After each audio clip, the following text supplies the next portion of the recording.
You can see there the overhead shot of the paddock, everyone lined up, everyone getting ready, everyone's buckled down, getting everything prepared. On the screen now, your full bracket.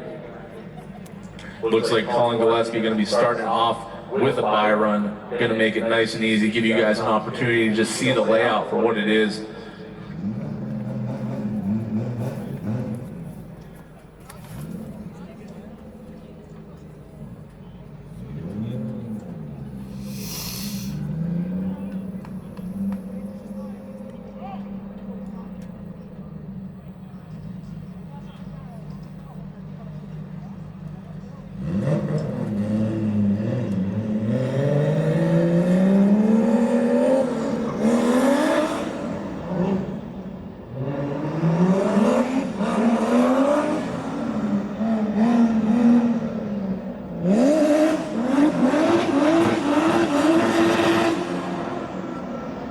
As we wait for Colin to make his way to the line here, just want to give a shout out to the sponsors in question: ProWay Services, Formula Drift, ECU Master USA, Drift PA Ohio, New York, and Distinct Drift. If you need Zestino tires, which you do if you drift, hit up Distinct Drift, ladies and gentlemen.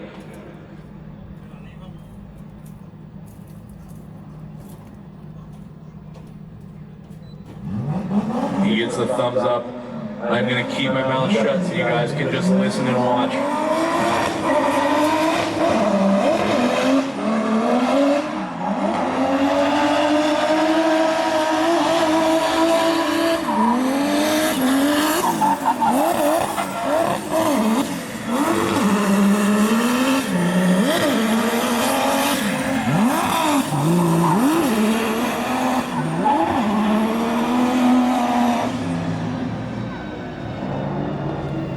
And there you have it, ladies and gentlemen, Colin Gillespie with the buy run. We're going to show you how it's done to start off the top 32 bracket.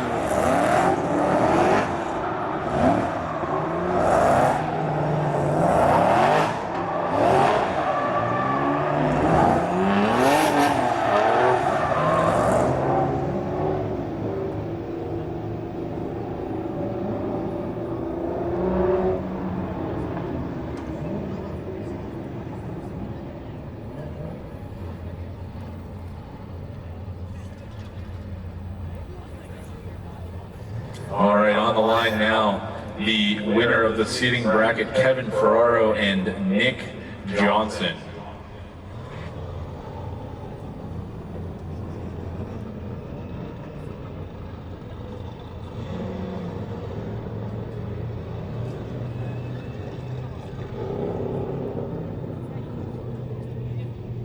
All right, we have confirmation the track is hot. We are good to send cars. The lights are on. When they go off, they will leave the line. Kevin Ferraro going to lead the way here. You can see St. John's.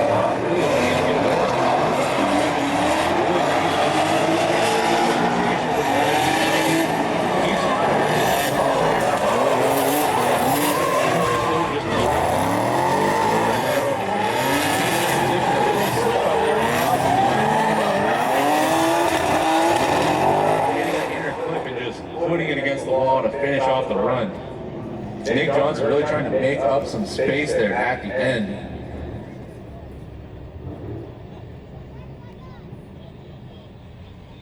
You can see on this replay that torque pulling numbers for Johnson coming off the line, gets right up next to the BMW, and then the BMW gets into boost and just opens up a gap. And Kevin puts it high on the bank and just leaves it there. And you can see the brake check there coming off the bank by Johnson, trying not to get into the back of the BMW. And Kevin just a little bit tight on the inner clip, kicks the cone into the infield there. And Nick still trying to make up around getting to that final outside zone.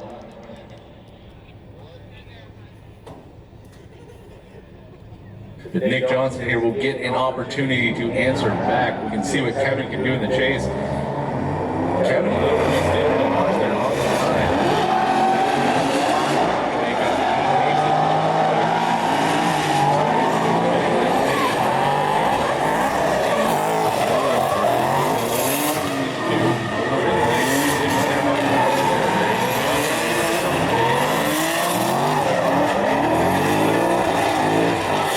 Make any ground up there towards the end of the run.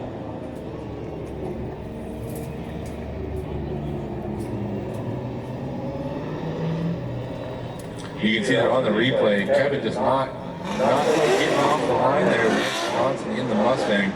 But Nick's still running that kind of mid-line, not really getting up into that first outside zone. It gives Kevin a chance to scoot down the bank a little bit, makes up a bunch of ground really quick, and then the rest of the run is just, I mean, textbook chase. Less than the car between the two all the way around.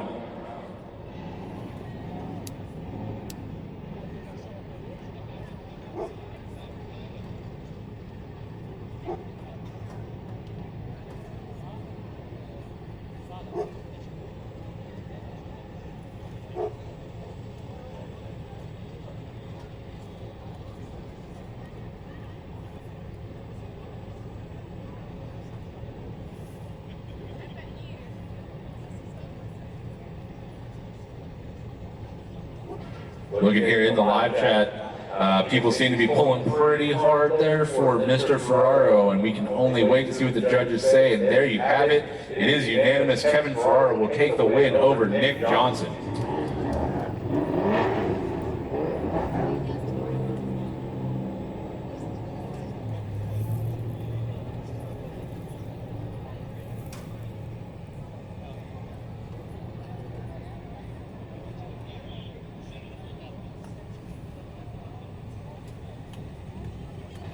All right, we're getting confirmation up here due to a burst radiator not being able to get fixed in time. Weather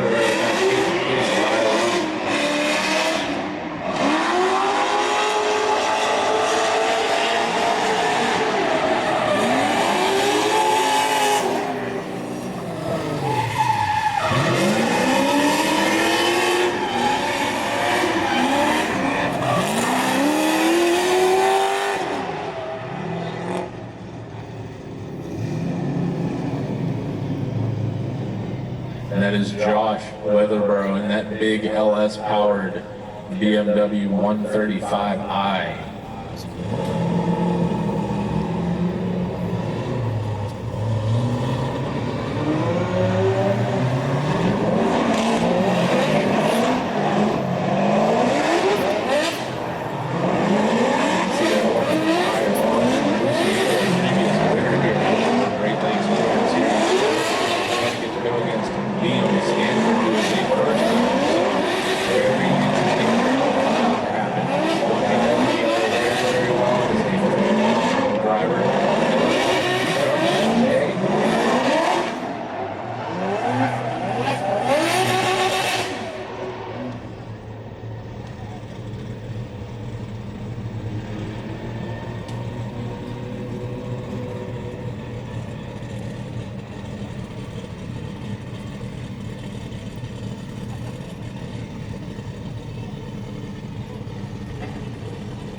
All right, you can see there in the Audi with that VR6 power under the hood, going to lead the way is Andrei Musienko. Getting his chance to chase that car is Liam Stanford in the LS-powered BMW E46. The lights are off, they have left the line on street. It is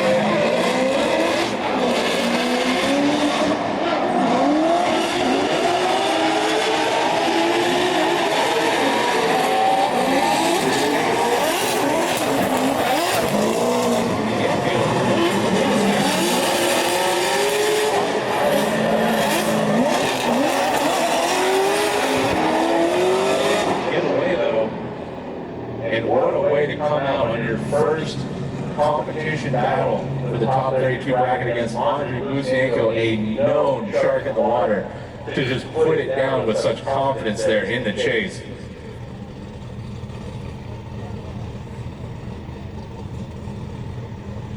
Interesting turnaround here. Liam gonna have to lead the way, and Andrei has to have a spotter in his ear telling him, you're gonna have to push this one. He was not giving you any room there.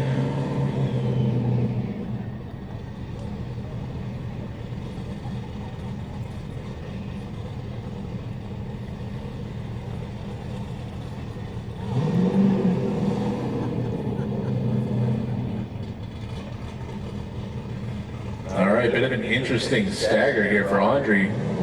Trying to jump the light a little bit, get that thing into boost early.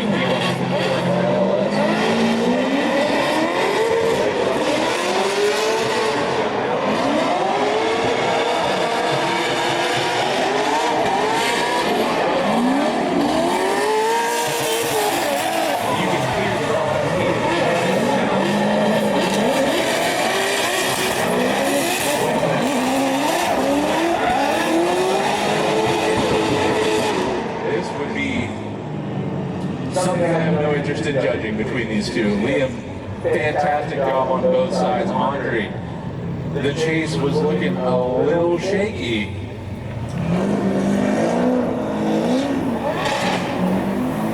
You can see that in the replay, Stanford just putting the bumper on the wall and keeping it there all the way through the first. Really hard stuff as he comes off the bank into the infield, make that transition, but he deals with it perfectly. And you can see the finish off the run, less than a car between these two anywhere, but Andre was 100% trying to make up some ground there. That might be the first time we've seen somebody actually pull out Andre Musienko like that to open a gap.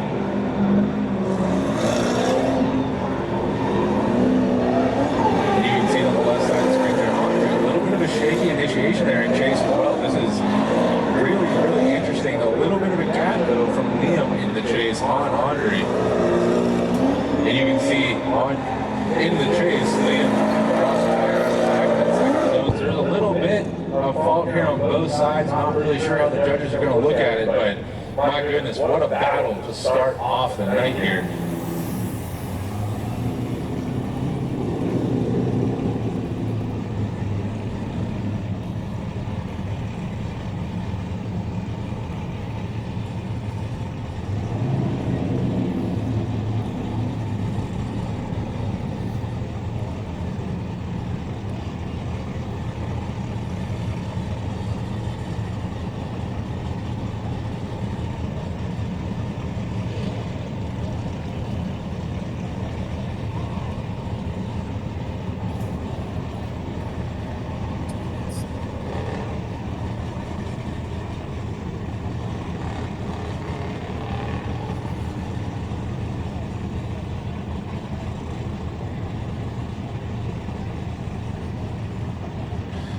We are still up here listening to the judges discuss the ins and outs of this battle on both sides of the equation. You can see there, those two cars sitting. This is kind of the beauty of drifting in my eyes. You see all the sponsorships, big flashy livery, absolutely amazing car there driven by Andre Musienko, and he is in battle with what looks to be a pretty basic E46, even though we know that's not true. And you can see on your screen one more time between these two, giving them an opportunity to come out and put it down again and try and clean up a little bit of things here and there, maybe on both sides of the board. But ultimately just too close to call there between the two of them. You can see on the line the Oracle Lighting LS7 Lincoln Felder powered Corvette of Dirk Stratton going to give a lot of these cars down.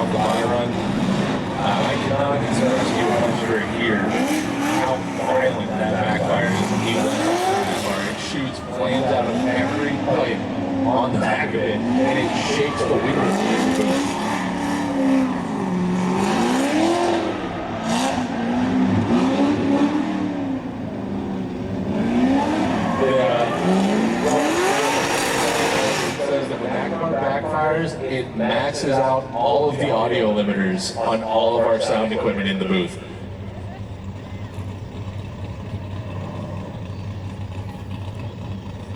This is an interesting battle as well. We have Jake Schuster with the carbureted small block going against Andrew Shorkey in the LS3 powered C5 Vet.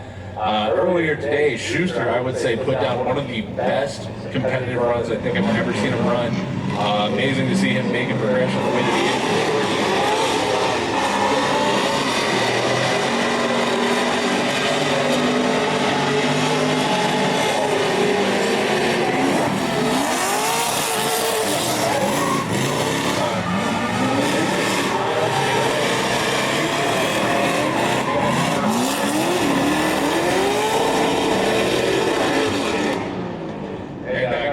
Coming from outside one into that infield there, Schuster just I don't know if maybe he was trying to make up some ground, cut the line a little bit, or maybe just got lost in the smoke from the back of the vet. but it looked a little bit janky coming from the bank down into the infield.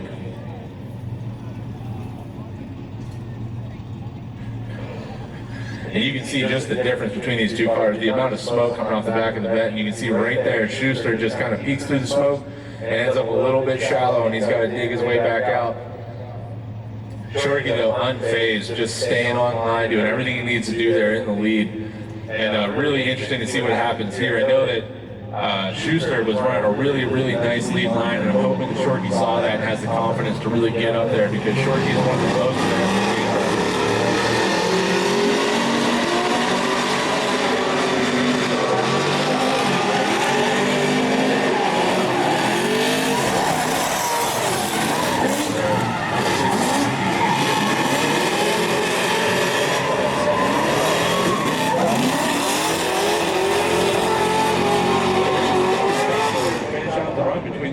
Shorty, though, just making all kinds of smoke.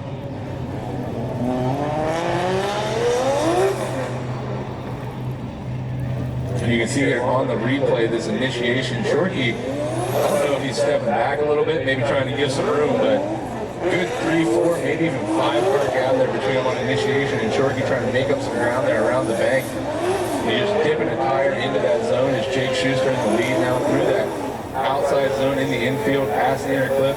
And Shorty, I mean, I feel like he's maybe giving him some room. I know that he can get closer to that. Maybe Schuster's car is deceptively fast.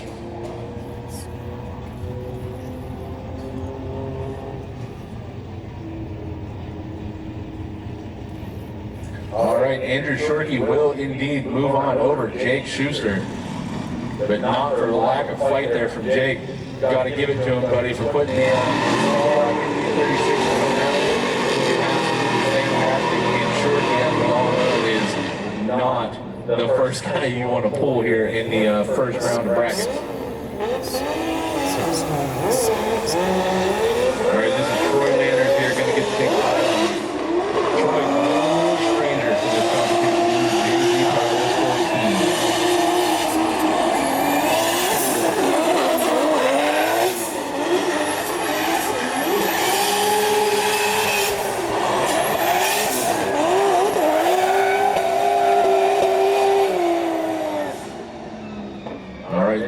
All the Jay-Z noises there coming from Troy Manners in that S14.5, I think is what we're calling it. Troy Manners is an absolute animal behind the wheel. He has one of the best leads, cases, getting fire on, even though he is a previous winner and always looking fantastic.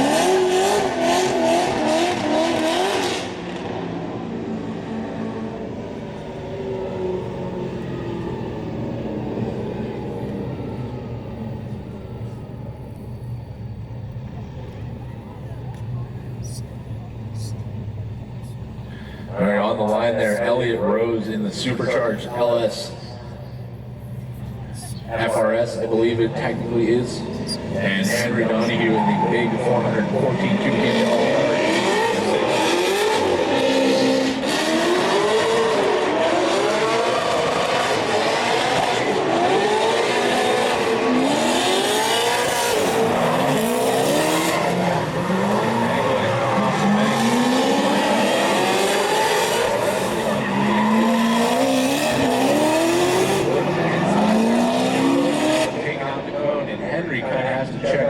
But they do ultimately finish out maybe 2 cars apart there on the end of the run.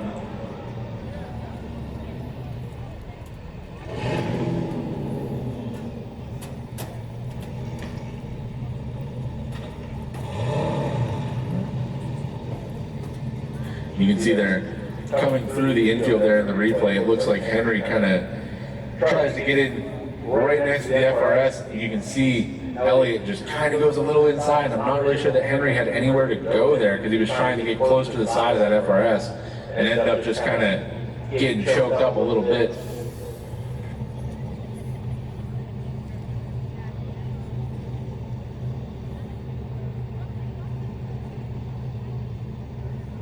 Giving the guys on track here a minute to put the cones back up. And you can see the lights are on. As they extinguish, they will leave the line. Henry Donahue going to lead the way for Elliott Rose.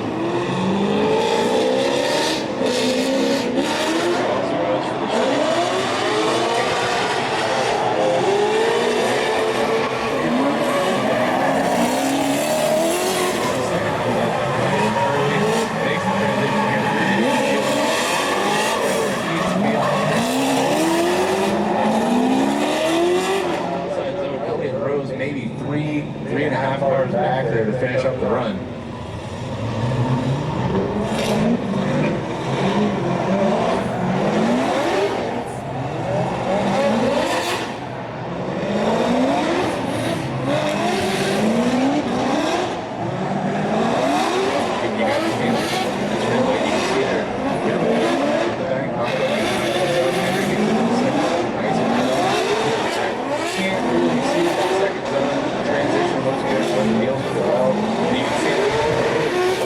Shallow, and the inner clip takes out the cone again. Really interesting battle between these two. As you can see, the cone get thrown back so they can go put it back where it needs to be.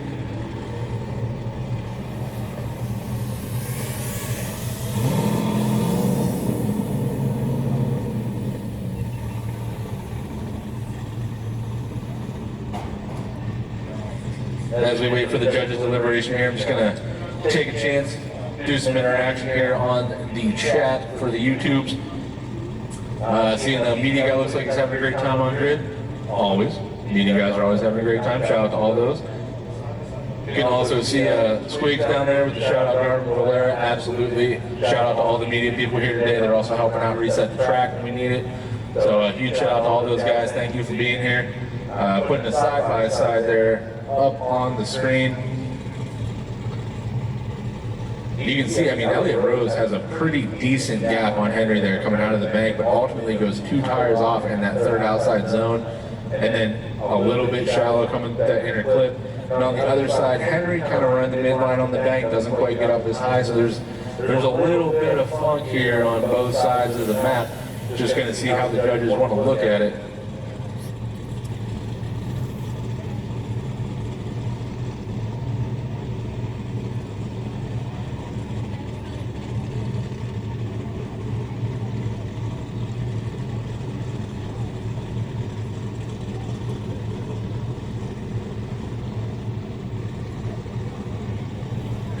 There you go. Elliott Rose in the FRS going to take the win over Henry Donahue.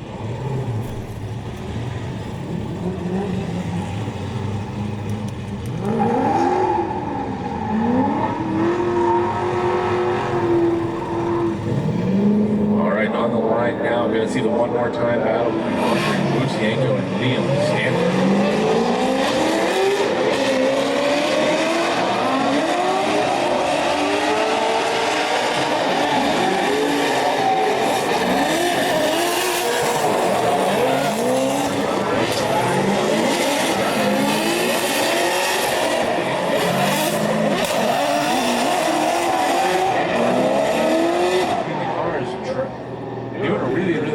Really good job there in chase, and Andre's car just putting off so much smoke that I can only imagine how hard it is to just have the confidence to transition and hope everything's going to be good in front of you.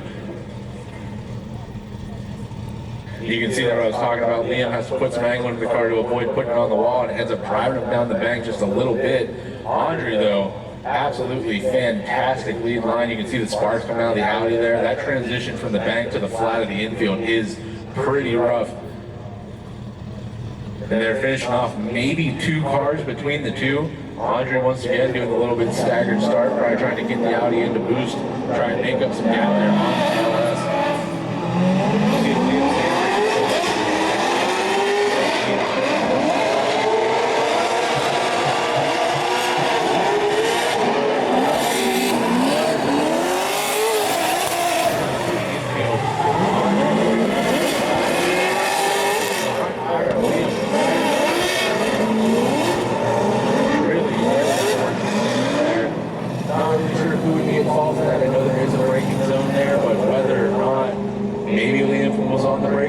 Too long. Maybe Andre was just getting a little overzealous there in chase, trying to really make it stick.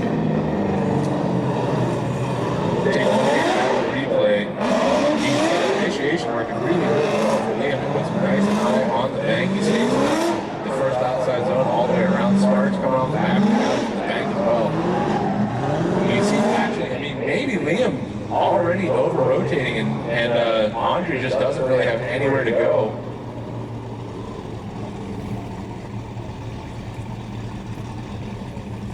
There you have it, Andre Busienko going to move on over Liam Stanford.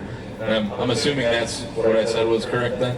Yeah, so Liam Stanford there is already in the over-rotation. Andre Busienko's diving in, trying to get nice and close to the side of the BMW, and just doesn't have anywhere to go, so he just ends up just a little touch on the front tire there, but ultimately Liam probably was already going around. So Andre going to take the win.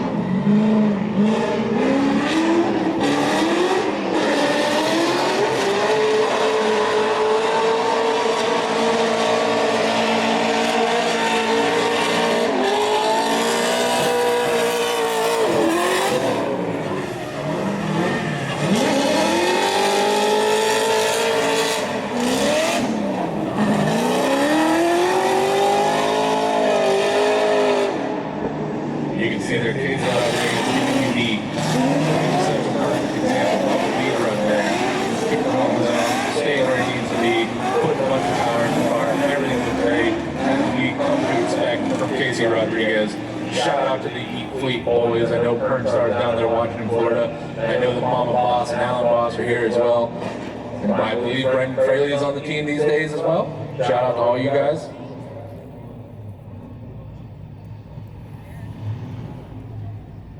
All right, we have Adam Bergener going to lead the way for Nathan Brackstone. Nathan, another one who came to these events earlier and ended up having some car trouble and wasn't able to compete, so this is his first technical time.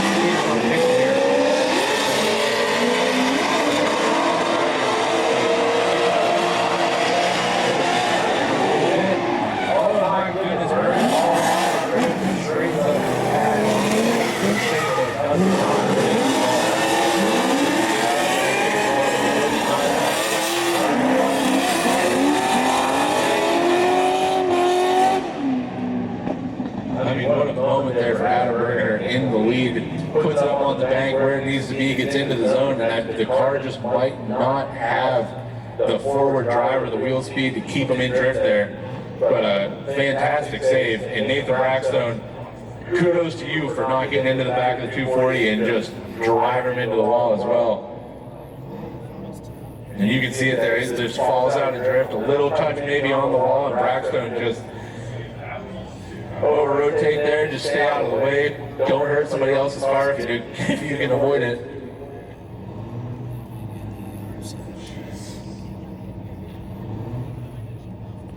All right, thumbs up all around. The lights are on. The lights are going off. Brackstone going to lead the way now. Bergener coming full out. It is a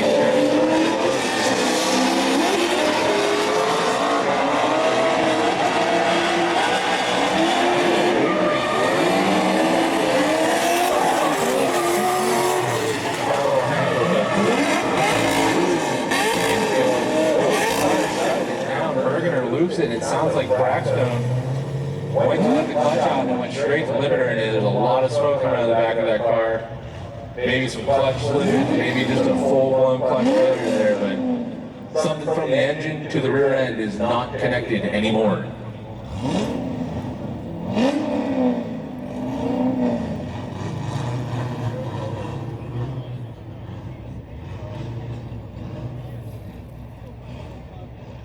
All right, take a look here at the replay. And Brackstone, I mean, the straight line initiation, you can see just a little bit of wavering there on the bank. And as they come off here, yeah, big thump coming down to the infield, and then you can hear him up here in the booth. He lets off, and you can see all the smoke coming out of the back of the vet. And if you don't know anything about the anatomy of a Corvette, the transmission is a transaxle. So it is a torque tube car. The transmission is actually attached to the rear axle of the car. And you can see all the fluid coming out of the back of that. I have to assume something in the trans, something in the diff is let go. And I mean, what a thing. I talked to Brackstone earlier today, and he said that the whole reason he didn't get to compete last time is because he had a throw-out failure, or a slave cylinder failure, I believe was what it was.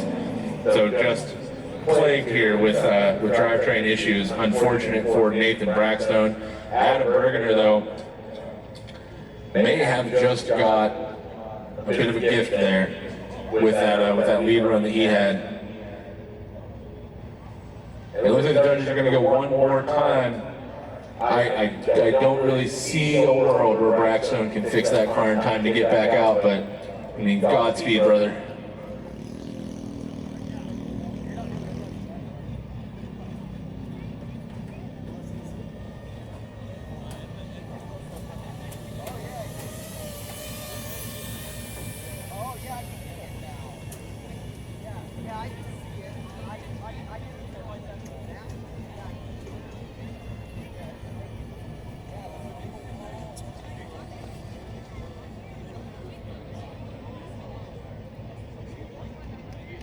All right, well, they get Nathan off the track here, take him back and see if he can maybe pull a miracle out and get something going in that vet. We are going to take a look back here to some of the previous rounds, just some clips we have.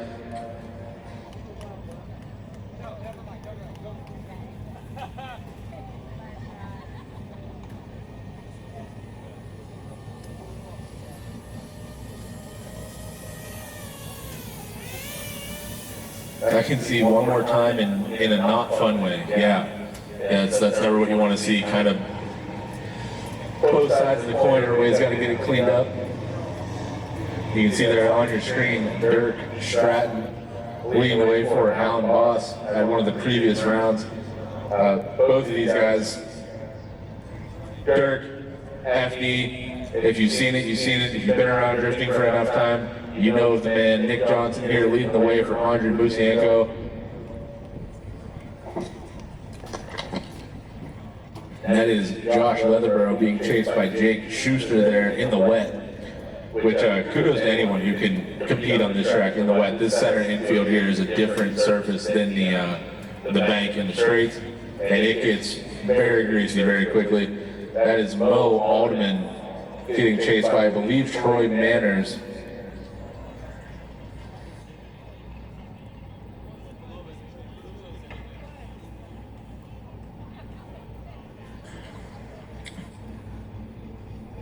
And here you can see footage from the round 3 of the Great Lakes Pro-Am Series. That was a kind of a bit of a mock-up version of Atlanta. Yeah, kind of a common theme here for the year was to take the FD layouts and kind of redraw them on the oval so that these guys can kind of get a taste of exactly what a pro driver is dealing with in a way.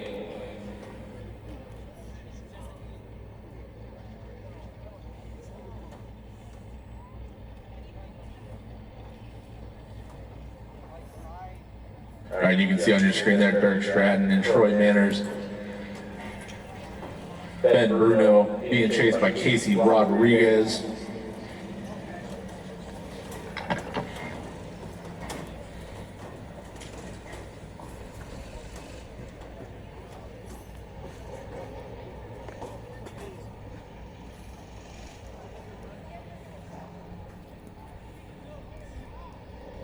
On the screen there, you can see there's some oil down on track from the vet.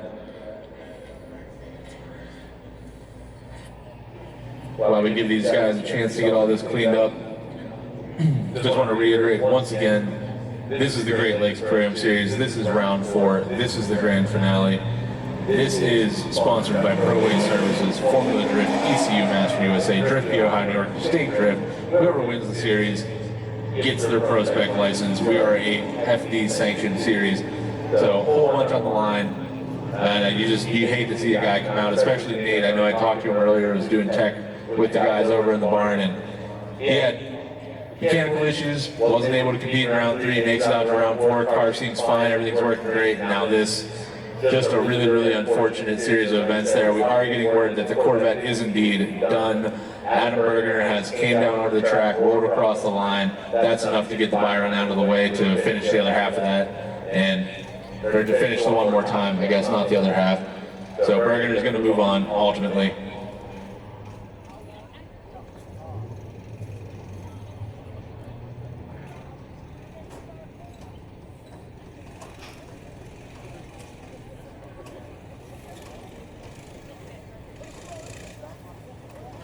have some downtime here. Just want to talk to the peeps over in the YouTube stream. She, her Star stream has so much lag, it jumped back to last event. Ha ha ha, you're funny. Love you. Squeaks is in there, you can't park there. Yeah. At least the weather for the event is beautiful, absolutely. Now, if you could just stop talking about it, that would be great.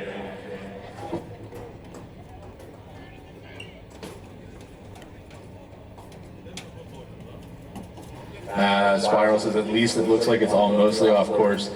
Yeah, I mean, as long as you ignore the 100-foot strip dead center of an outside zone.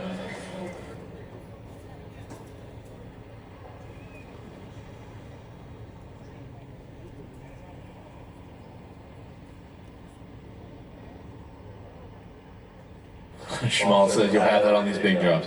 Yeah.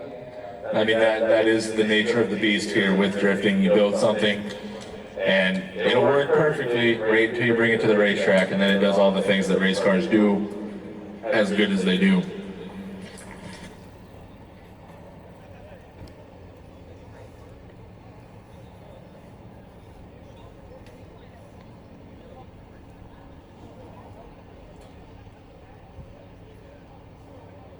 And I just got sent a picture from down on track from Gary Lebowski, Mr. 454 Media himself, of a chunk of what looks to be transaxle of Corvette. He says, from the vet, doesn't look good.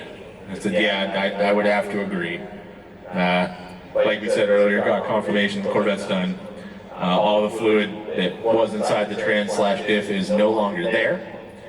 And Braxton will have, I guess, now all winter to figure it out again, man.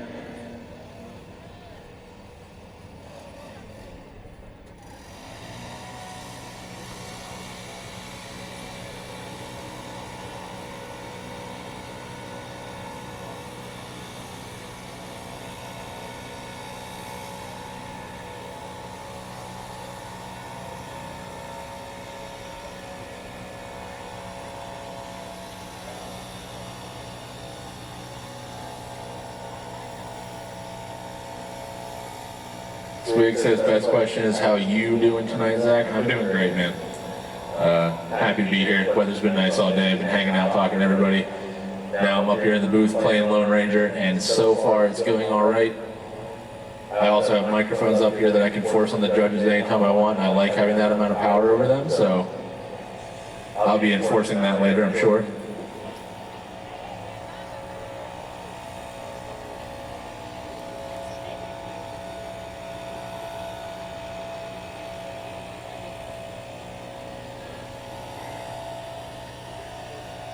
Alright, you can see there on the screen, that is your bracket, all the winners highlighted in yellow as they're going to make their way through here and update it.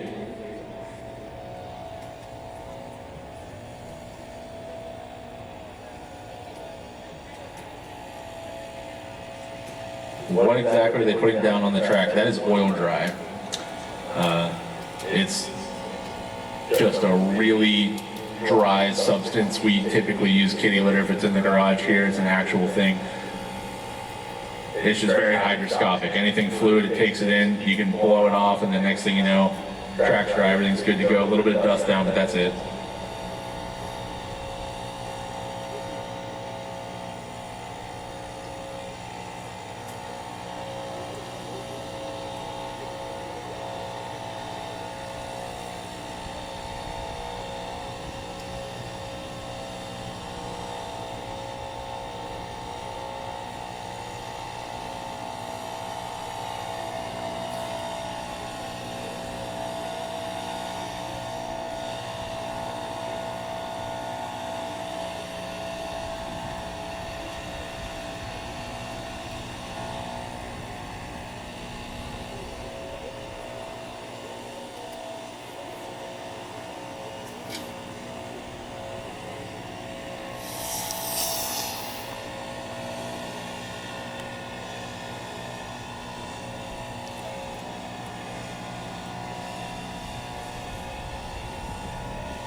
Squeak says, is it safety clean?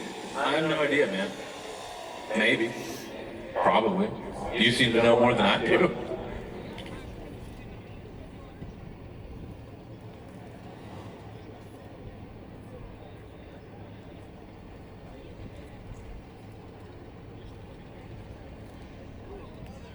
Tower to Rob. Also, if you're over there in the pits, how are things looking and you're hanging out, my monitor looks it's going to get cold out. I know a lot of the guys driving tonight have some shirts, maybe some hoodies, maybe some jackets. Take a walk around, support the programs, help the guys out. None of this is cheap. None of this is easy. Support who you can, when you can, with what you can. Go over to the Rusty Wheel, get yourself some food, get yourself a drink, stay hydrated. No, I think that's your white balance, 4,800K. Squigs, Gary Lebowski says it is indeed safety clean. Good guess, brother. Good guess.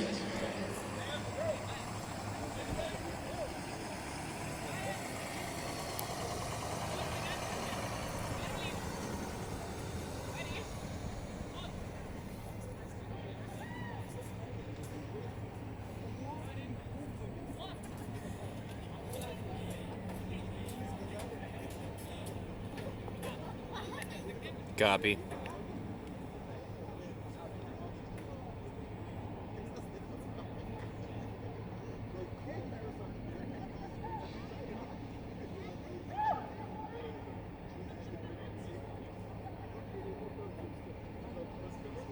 All right, while these guys are getting this cleaned up, hearing some chatter over the radios up here in the booth, the first battle back out, going to get a sight lap to see how much this oil spill has affected the grip there in that outside zone, or whether or not the dust is going to change some things.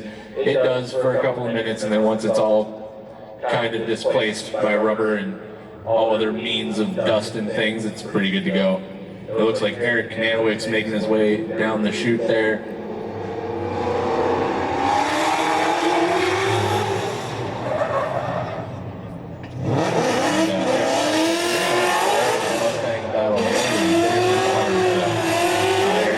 Has the 5.2 meter. If you look at it close, that's so two very similar looking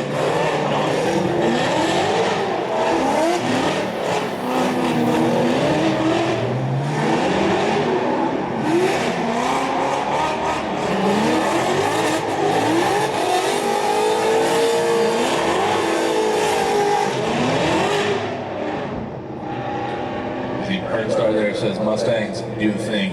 Yes, crazy how much they've came into the fray as a viable chassis here in drifting. From the S650, 550, 197, new edges, even a couple of Fox bodies floating around out there. Everything you can imagine, the whole Mustang lineup back to the 90s is at a track somewhere.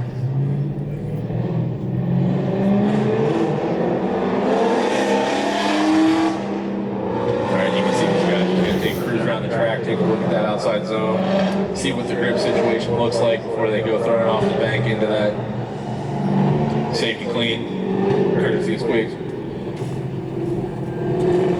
Huge shout out to the safety guys here at the Speedway for getting on top of that, getting it taken care of quickly. Absolutely always on top of things. Thank those guys here dealing with us for the weekend, putting us in the hole and just kind of being cool. Huge shout out.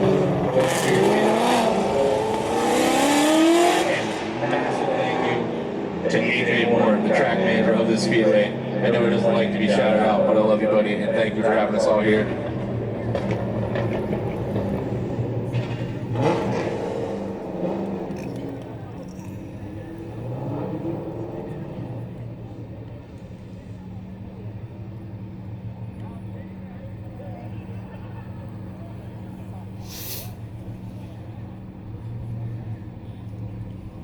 All right, we have confirmation. We are good to go. Eric Kananowick's going to lead the way over Jeff Clark here.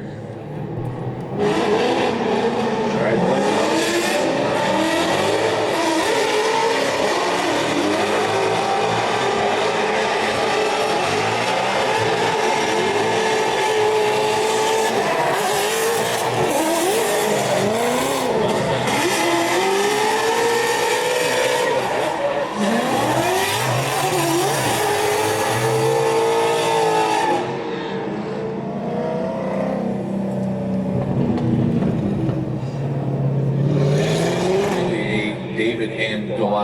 battle.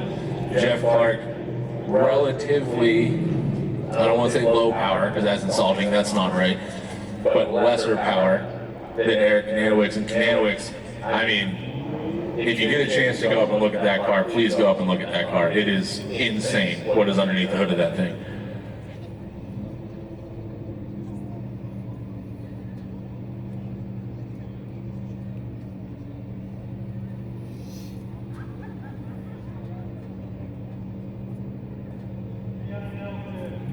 Alright, the lights are off. Jeff Clark has to know that he's here at Kananowicz. Not sure what his spotter said.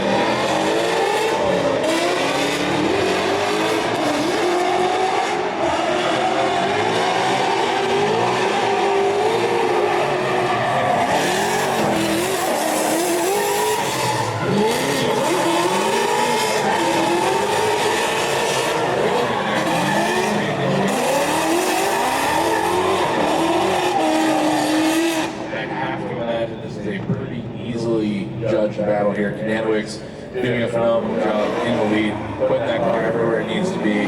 Clark obviously sat around in his chase, and as they switch it around, Clark looks like he may just be struggling a little bit with the bank. And you can see there on the replay some wavering, just kind of coming in and out of drift there, not really able to keep the angle in the car. Kananowicz behind him, giving him some space, letting him do his thing. As that big correction there from Clark in the lead as they transition off the bank into the infield. And Kananowicz there towards the end, just choking up a little bit, making up some ground.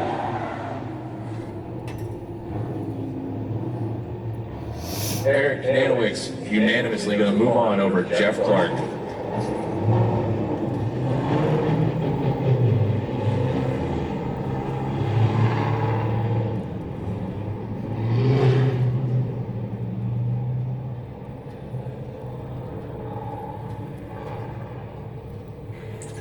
On the line now, Andrew Falk in the LS Powered E36, sponsored by Total Loss in Steel City, Greece. Going to get chased by Brendan Fraley in what I believe is a pretty much stock 370Z. Andrew, a bit of a story here for the year.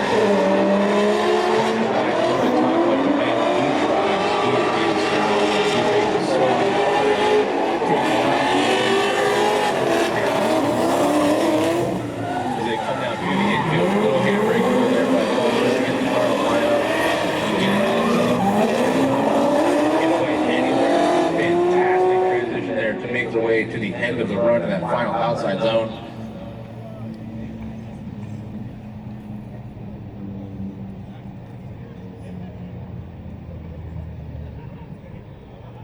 Just taking a look at the replay here. Andrew Falk transitions into his initiation, a little bit lower on the bank, doesn't quite get out to that zone, but it ends up working out pretty good for Fraley there in the chase, having a little bit of a disparage of horsepower there on the stock Z. And you can see there as they finish it off, Brendan not letting Andrew get away.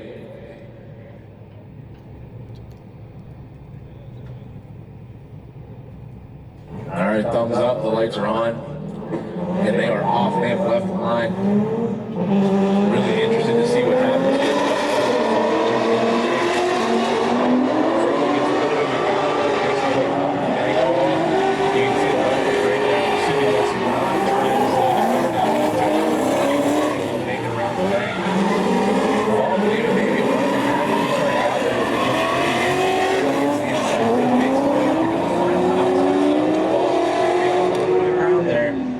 Getting to the side of the Z, but within the car for sure there to finish out the run.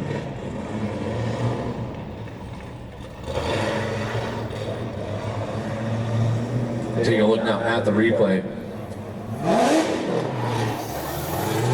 You can see Brendan initiates really high up the bank.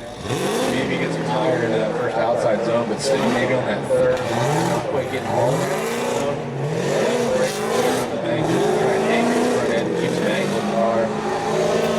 Good transition there into the infield. Andrew Falk not really getting up too close to the Z, but definitely not letting him get away by any means.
All right, and Andrew Falk will move on over Brendan Fraley.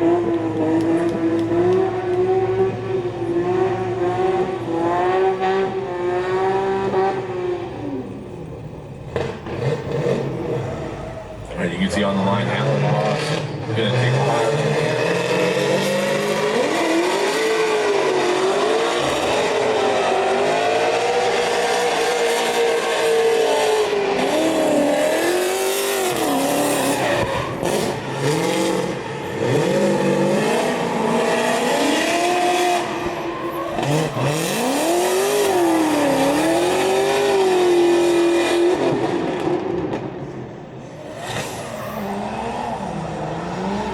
There you go, Alan Moss going to finish off the fire. I got a chance to talk to him in tech as well.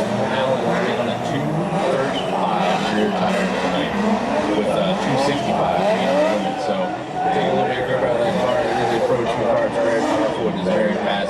All the grip in the world.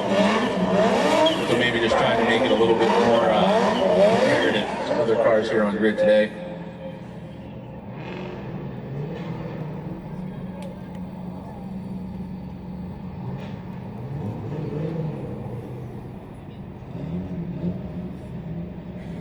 All right, on the line there, you can see going to lead the way is Mo Alderman in the 2JZ GTE powered S14. Going to get chased by Theon Nelson in his self-made turbo 370Z. All right, they lead the line.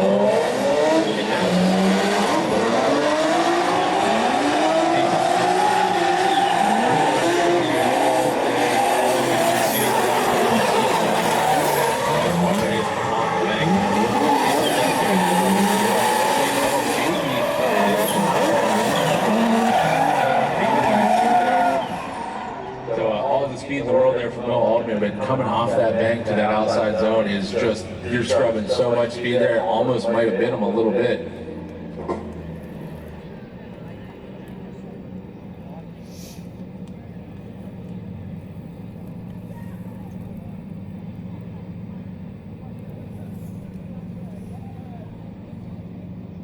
You can see in the replay just how fast Mo's coming off the bank. And I do think ultimately that is kind of what causes that little bit of an issue there with that outside zone. He just has to screw up so much speed.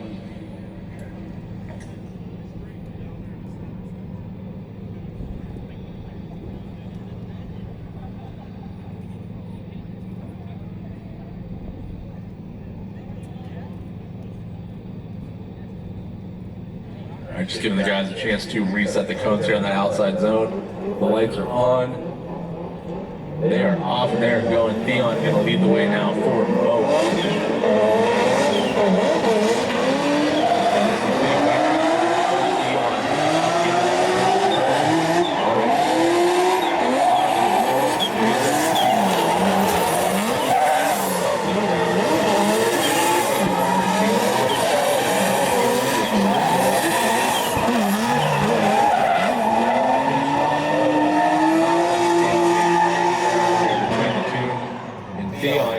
On the other bank, making his way back to where they sit to be judged. Absolutely great job by both of these guys.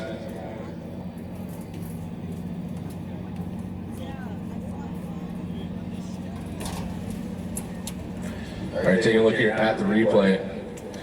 Theon not quite getting into that first zone. He kind of dips in and then makes his way back out as they make their way around the bank.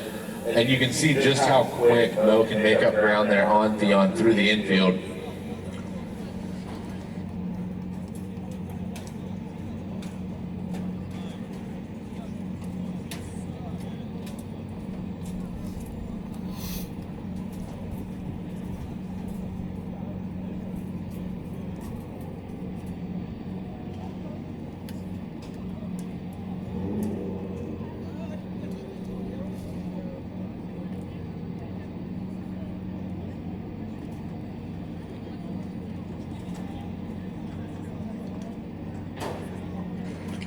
And Mo Alderman unanimously going to take the win over Theon Nelson.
right, Ben Bruno going to get to lead the way here first for Ryan Mucci.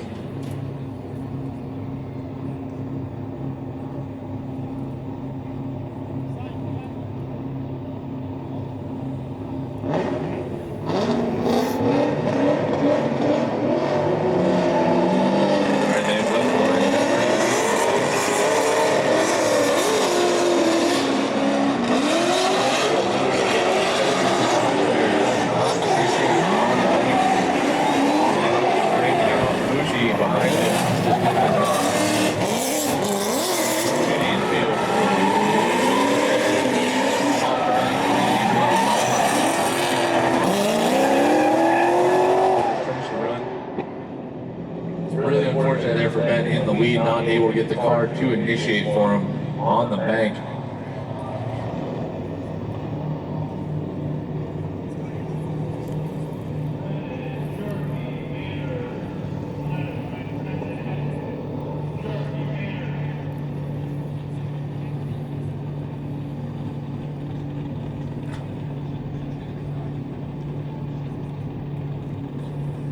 All right, Mucci now going to lead the way for Ben Bruno. Ben knows he's got to put down a heater in the chase here.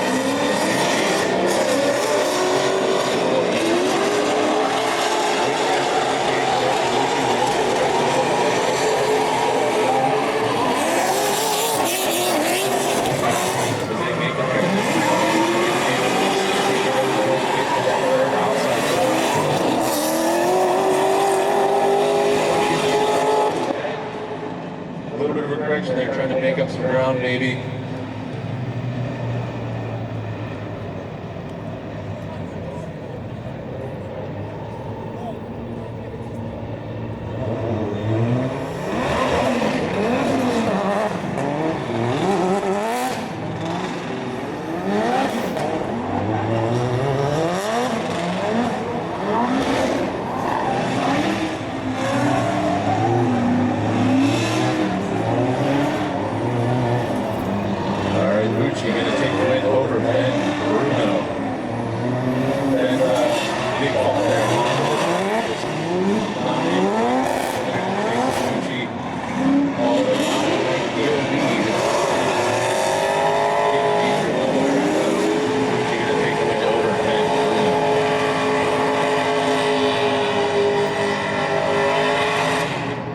As the Mad Lad Industry is, oh, there goes another front bumper for Ben Bruno.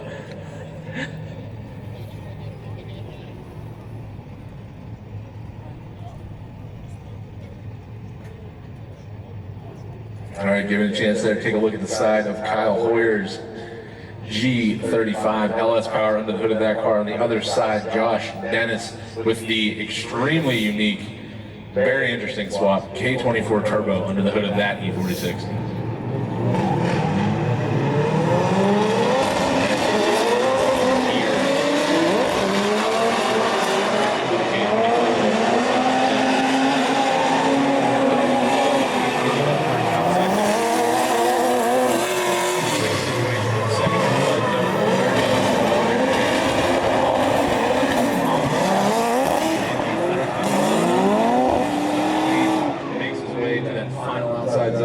Hoyer in chase, trying to make up some ground there.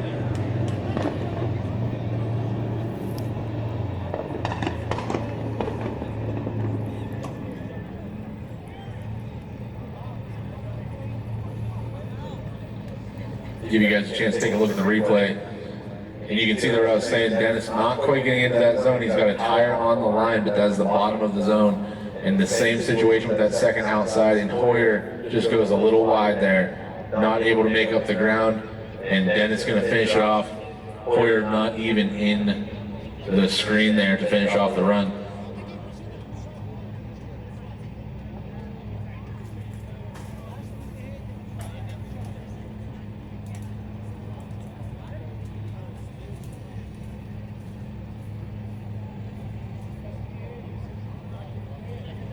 All right, just resetting some cones here. Give these guys a chance to get that outside zone clean again.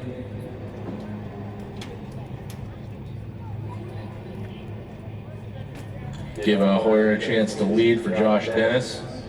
give an answer there. The lights are off and they're good to leave the line. Hoyer going to lead the way. Dennis and Chase.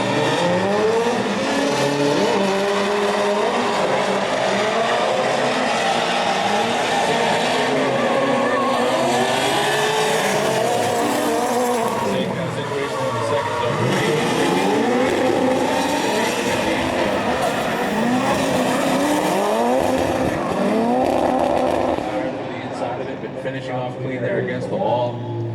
Dennis definitely keeping his proximity a little bit more in check there than Hoyer all the way through the run.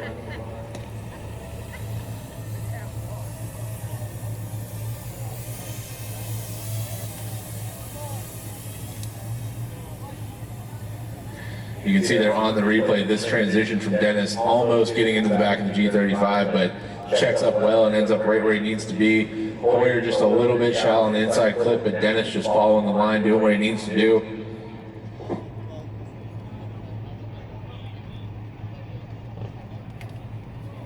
And you can see Dennis going to move on over Kyle Hoyer.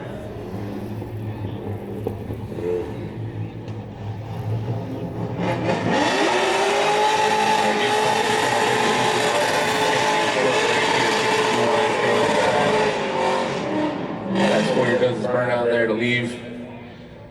Yeah, like I was saying, we're just going to take a couple minutes here, get the lines repainted, make sure everything's nice and crisp and clean, and we can all see it, and the drivers can see it as well.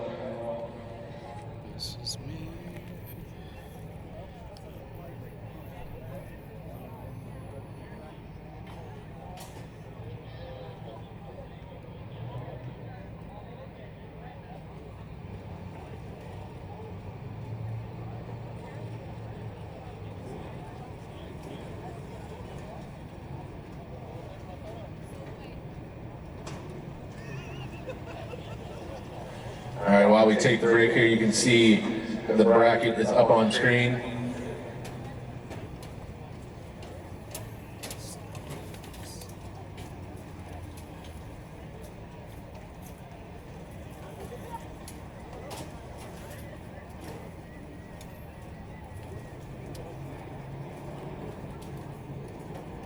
All right, and that is your top 16 build out in front of you. Colin Gillespie, Kevin Ferraro, that is going to be a good battle. Josh Leatherborough, Andre Musienko. Leatherboro's got his work cut out for him in that for sure. Derek Stratton, Andrew Shorkey, battle of the vets. Two different bodies, two very different drivers, but both of them absolute animals behind the wheel.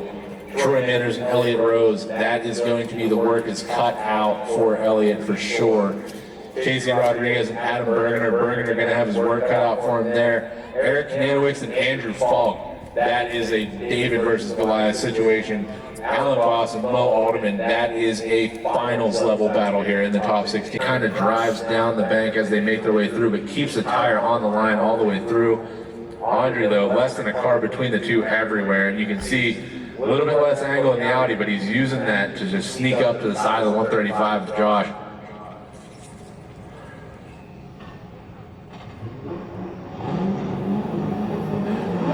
And Andre going to lead the way now. Leatherborough getting a chance to answer back in the chase.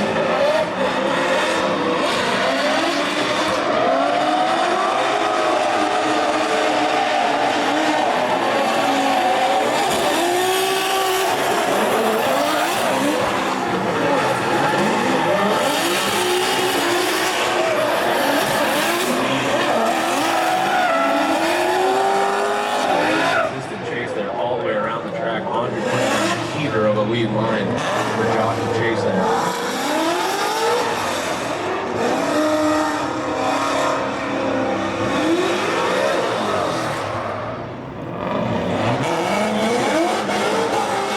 Andre gets to that bank, all the lights of the Audi reflecting off the white all the way around.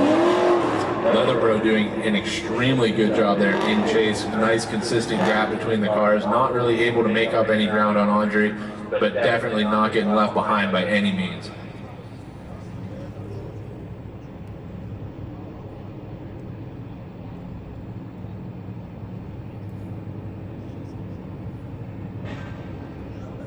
All right, you can see there on the screen, going to get a side-by-side of these two runs.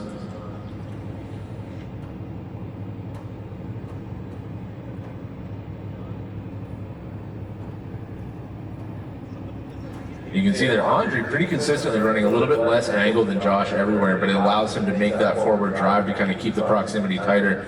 And Josh in the chase there on the left-hand side of the screen, a little bit shallower, but definitely not letting Andre get away. So both of these guys putting down, I would say, good lead runs. Both of them putting down extremely good chase runs.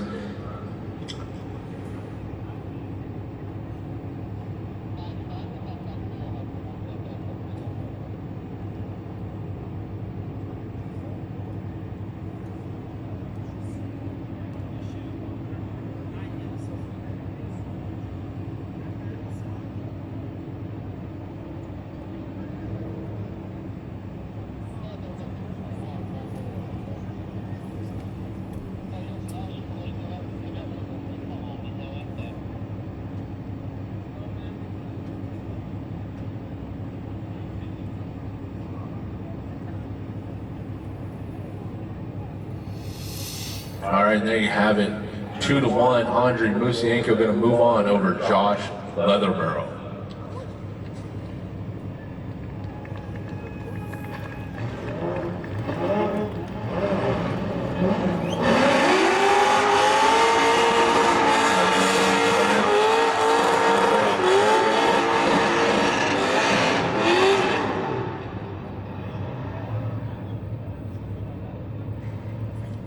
All right, on the line now, I can see Eric Kananowicz and Andrew Falk.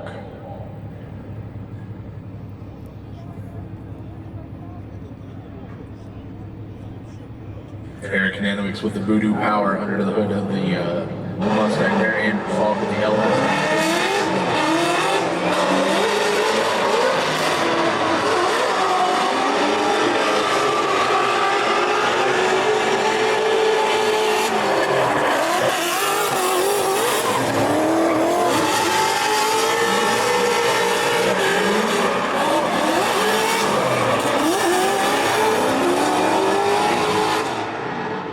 Up 3, maybe 4 cars back off of Kananowicz there at the end of the run.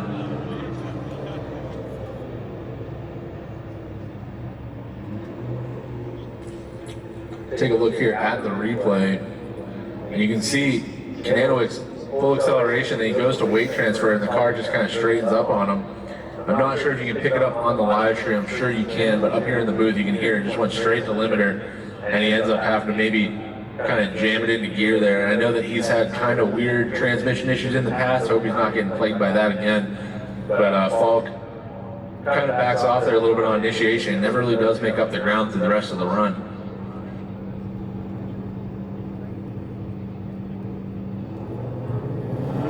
All right, the lights are off, and Falk will lead the way here for Aaron Kananowicz.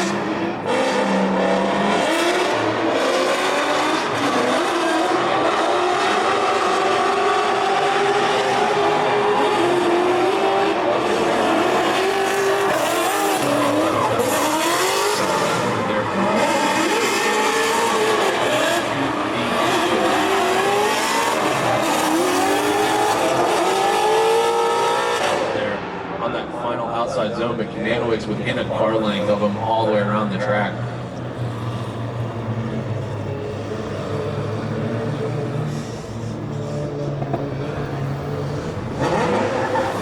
You see here on the replay, initiates right on that the third dash line there, which lays there for the oval track, and just sits it on the bottom line of that zone all the way through the first outside zone.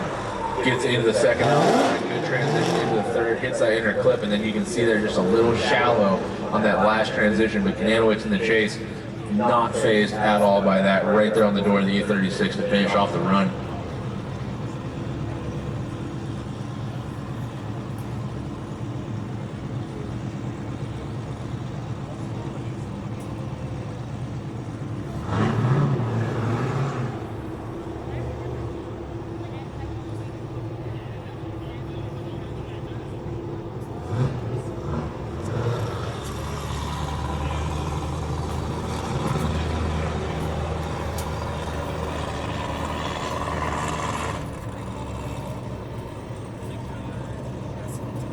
You can see there on your screen the most unfortunate of events for Mo Alderman doing his burnout there to heat up his tires and ends up breaking the car, and you can see the trail of fluid there behind him. And I can see the fluid from up here in the booth going all the way up onto the bank. I don't think that it will necessarily affect the line of the track. It is after shutdown, but definitely going to have to get that cleaned up before we do too much more here. Give you guys a chance to take a look at the side-by-side here for Kananowicz and Falk.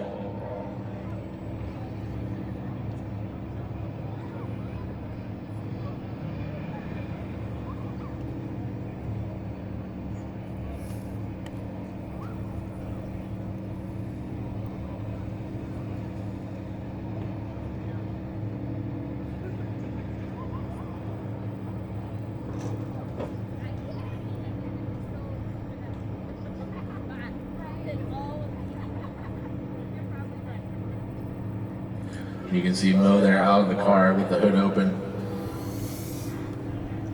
Another one of the unique things about drift cars is they are not your cookie cutter race car that comes out here and does oval track racing. So each and every one of these cars is going to have a little bit different way you got to tow it, different way to hook up to it. So I give the drivers a chance there to give some direction to the safety guys as to not ruin all the hard work they put into these cars. All right, we have a bracket there up on screen. Take a look at that while we have some downtime here. We're going to have Ferraro and Musienko. That is going to be a heater of a battle. Andrew Shorkey and Troy Manners, that yet again, absolutely insane battle. And then the winner of Kananowicz and Falk, they're going to go against Rodriguez.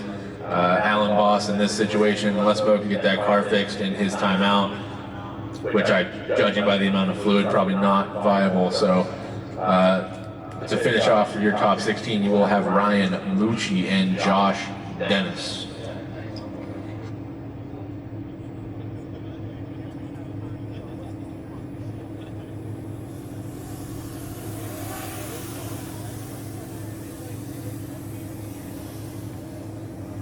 All right, you can see there on the screen, Andrew Falk going to move on over Eric Kananowicz.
All right, on the screen there, just gonna put up a slideshow there of all the pictures throughout the season here taken by Mr. Robert Peel.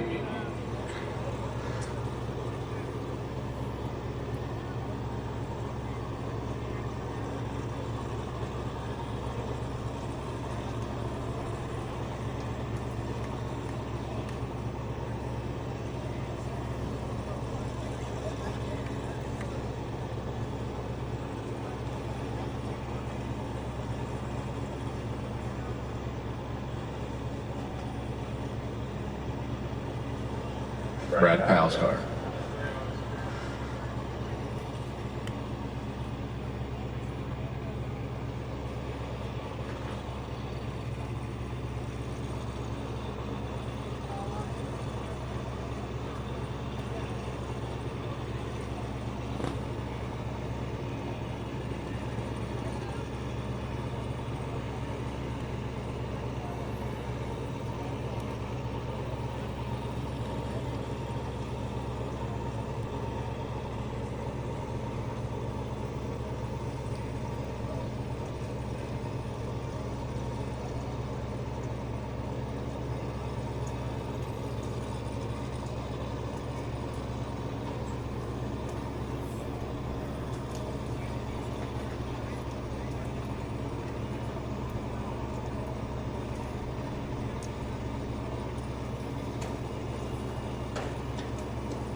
All right, we're getting confirmation up here. Mo Alderman going to call his timeout. Hopefully it's something simple, but judging by the amount of fluid, I'm going to go with this is more of a can we fix it situation.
The track guy is going to take a chance here to repaint the lines while we wait.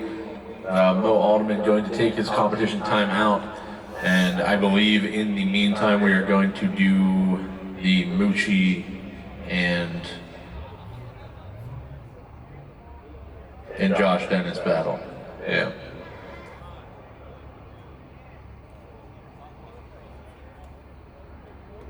Miles says, why is there a slideshow? Well, because cars broke, and it's a really nice way to just show off the track and have some time where you guys can just take it all in.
All right, on the line there, Josh and Dennis going to meet Ryan.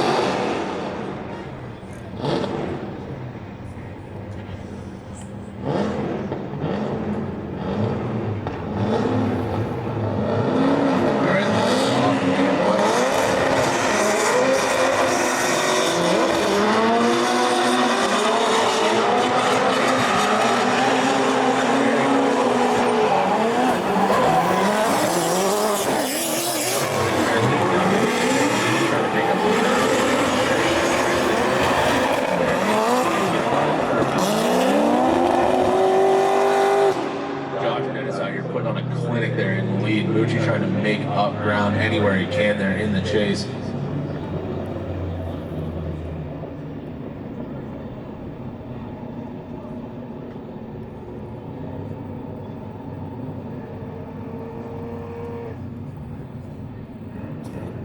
Listening to some radio chatter up here going back and forth with the pits, it sounds like Mo Alderman lost an AccuSump line, and for the people who may or may not know what that is an accumulator for oil pressure for your engine. So all the fluid on the track out here is the engine oil of a 2JZ on the track. Okay, now we're going to lead the way towards Josh.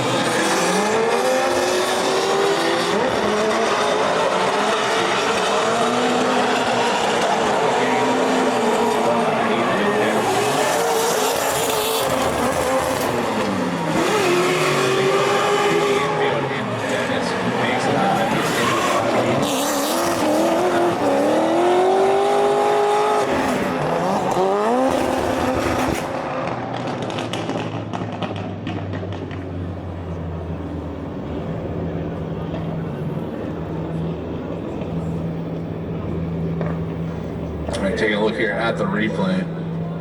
Initiation there by Moochie, a little bit low on the bank, but Dennis following the line exactly where he needs to be. And here as they come off the bank, Moochie just a lot inside, does not get out to that zone at all. Dennis goes for the dive through the smoke and ends up just finding the tire of Ryan Moochie there, and it sends him around.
right, just giving the judges here a minute to discuss this. A lot of interesting things going back and forth here about that spin. Was Mucci so far inside that Dennis just had simply nowhere to go, forced the transition, and kind of puts him in a bad spot, and he ends up with that crazy looking dive and just enough contact there on the front tire to front tire that sends him around. But ultimately just waiting on a decision here.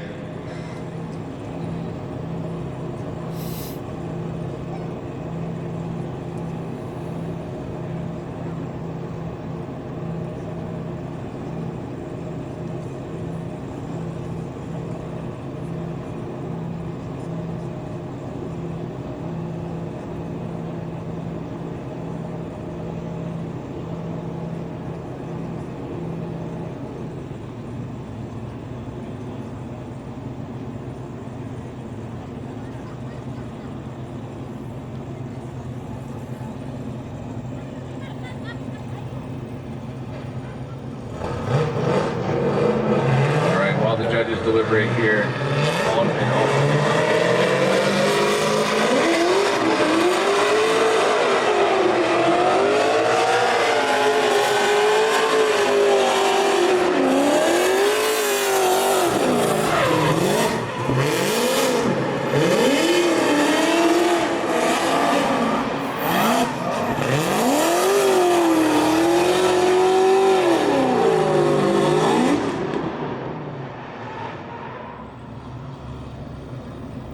There you have it. Congratulations, Alan Voss. Not the way anybody wants to win, but ultimately will take the win over Mo Alderman.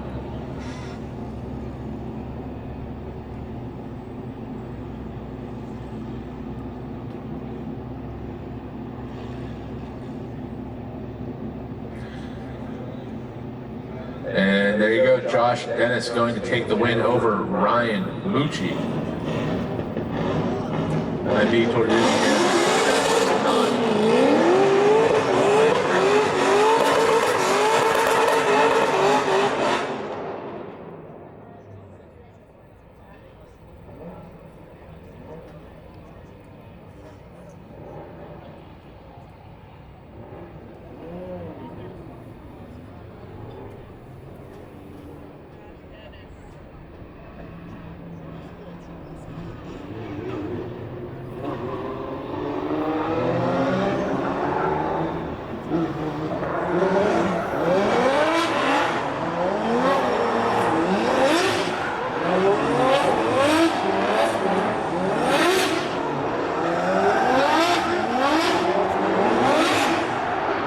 Talking to the judges about that decision between Mucci and Dennis, and ultimately what it came down to was Mucci off the Dennis pretty early and having 4 tires inside of an outside zone and leaving Dennis nowhere to go.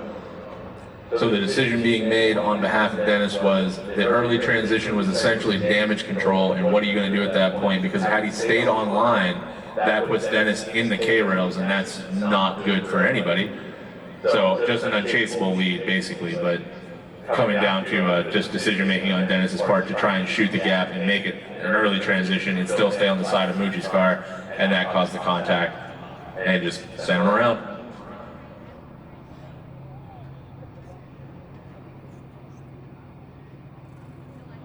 Very interesting battle on the line here. As you guys can see, Andrei Musienko going to lead first for Kevin Ferraro. Kevin doing an absolutely fantastic job here all day and this evening. Andrei Musienko, never a slouch, ever, when he's behind the wheel of a car. Really interested to see what plays out between these two. Both of them turbo cars, both of them extremely fast.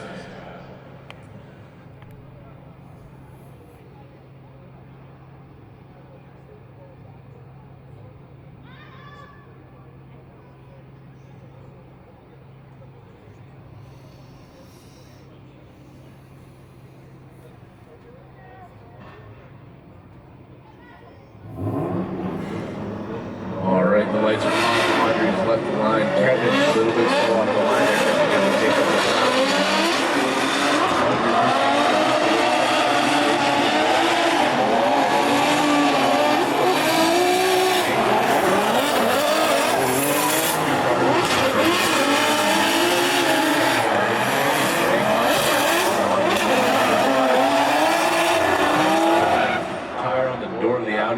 up to that last outside zone. And like I said, I mean, both of these cars extremely fast, both of these guys extremely consistent drivers. And you know that Andre now has the opportunity to lay down a heater of a chase too, because Kevin is so consistent in the lead.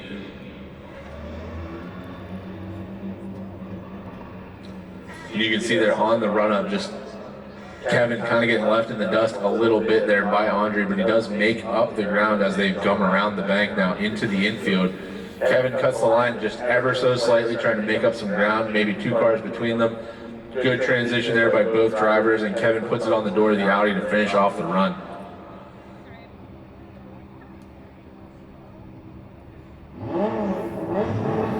All right, Kevin going to lead the way now for Andre. Andre rolling the light just a little bit, trying to get the Audi into boost early. That gap up.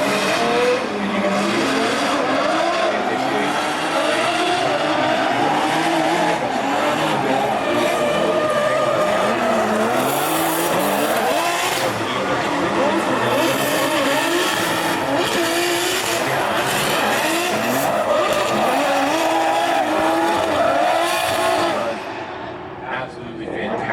run by Kevin.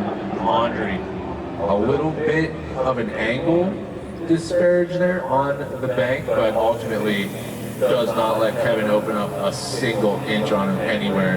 And you can see here on the replay, both cars very good on initiation. Almost maybe a 1-car gap between the two, and you can see Andre just trying to pull a little bit of angle out, get some forward drive going, and it works. And he's right there on the door of the E36 as they come off the bank.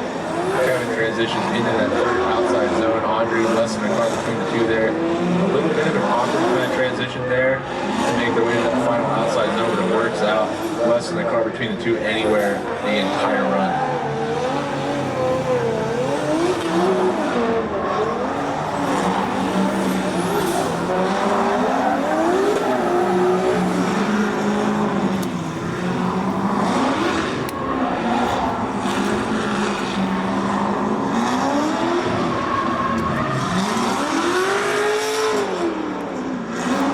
Per judge's request, we're going to have a side-by-side of these two battles.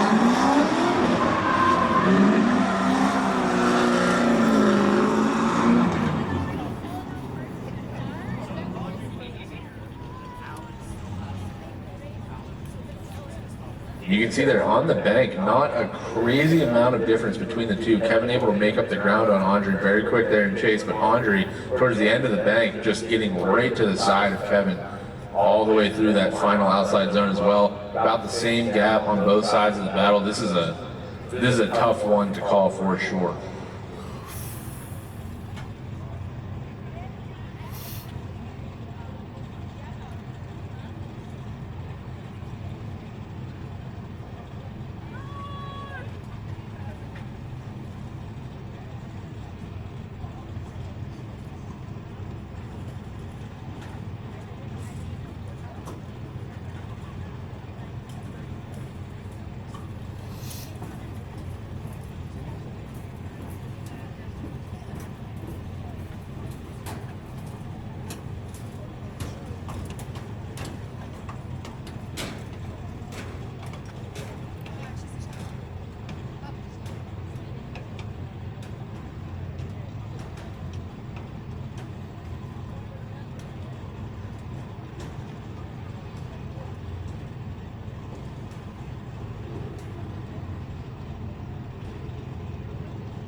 All right, on the screen there, you can see it one more time between Kevin Ferrara and Andre Musienko.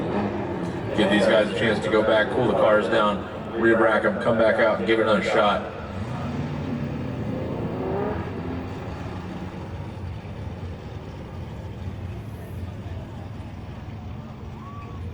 All right, on the line, we have Troy Manners leading the way for Andrew Shorkey. Both of these guys extremely consistent, extremely aggressive drivers.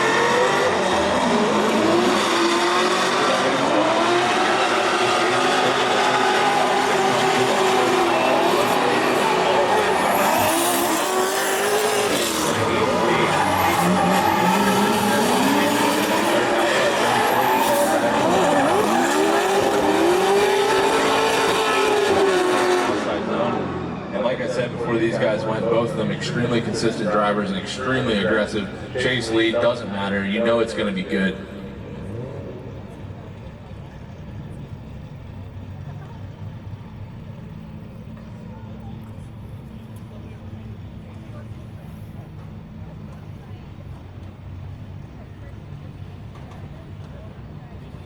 You can see there on the replay, Troy just hitting all the zones right where he needs to be, and Shorky behind him just trying to make up some ground there.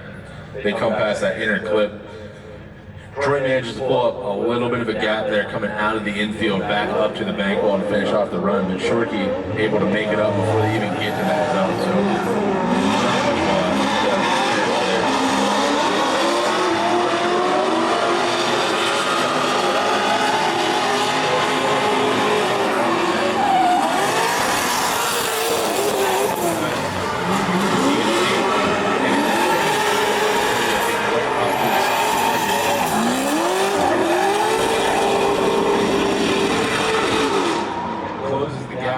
reopens, and then he finds his way right back into the pocket where he needs to be to finish off the run.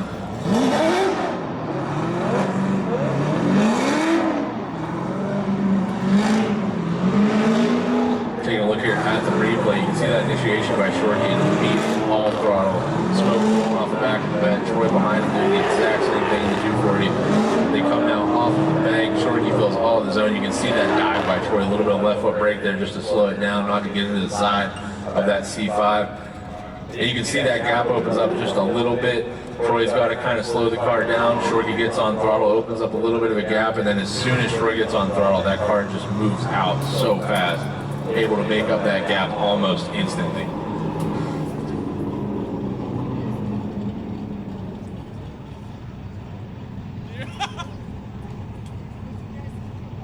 Give you guys a chance to look at these side by side here.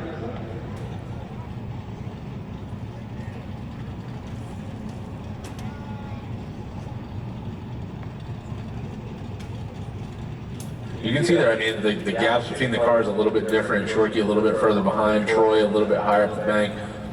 And as they transition into the infield, I mean, almost no difference between the two. Maybe a little bit more of a gap between Shorty in the chase there behind Troy, but ultimately phenomenal runs by both of these guys on both sides of the board.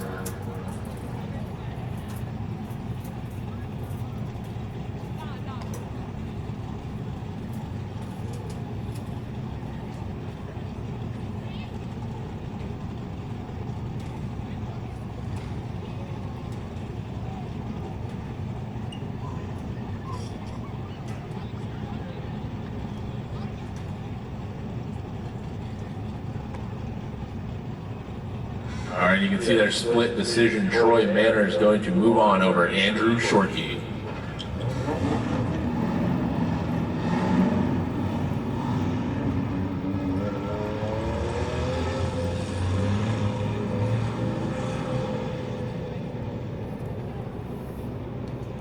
On the line now, Casey Rodriguez is going to lead the way for Andrew Falk.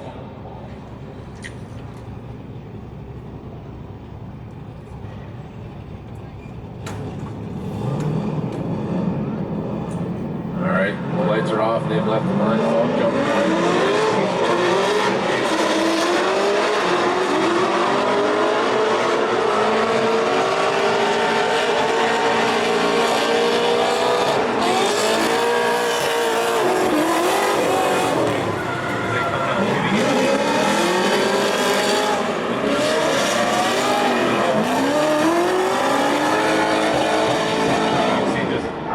Casey is at just getting into the zones, putting that car everywhere it needs to be, giving Andrew Falk the perfect opportunity to put down a solid chase run there.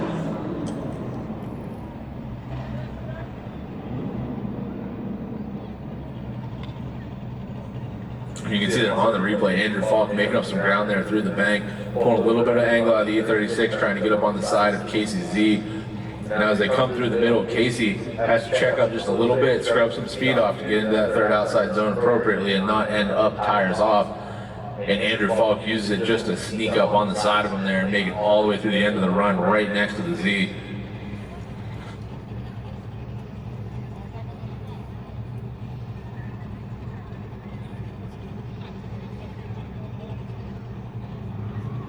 right, thumbs up for both drivers. The lights are on when they go off. Andrew Falk has left the line. Casey Rodriguez in chase.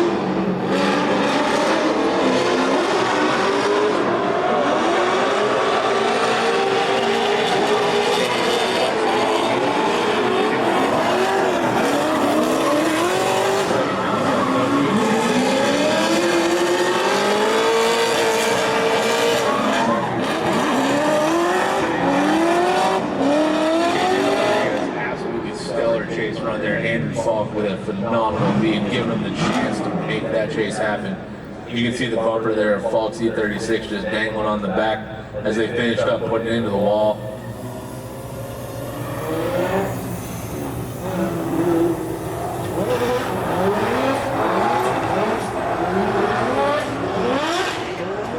You can see there on the replay, Falk is a little bit shallow, but ended up making it a little bit high up the bank there towards the end, but Casey just absolutely glued inside the E36 that entire lap around the track here. See this transition in, Falk gets a little bit high, ends up taking the bumper off the back there, that small price to pay. And you can see that on the screen, Casey Rodriguez is going to move on over Andrew Falk unanimously.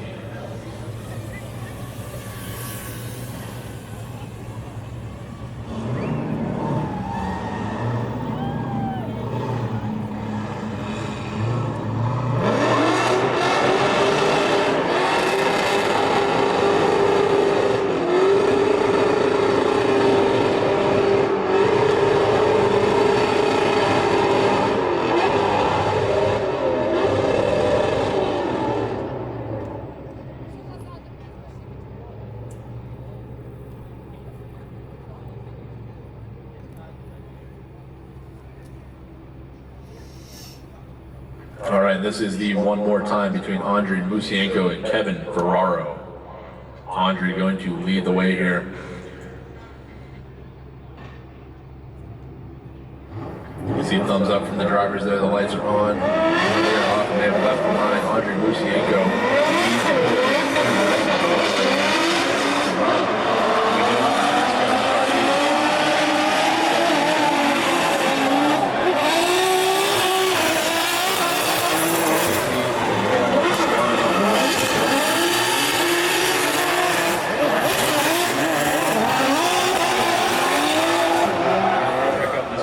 Ends up costing there maybe a 3-car gap as they finish up the run.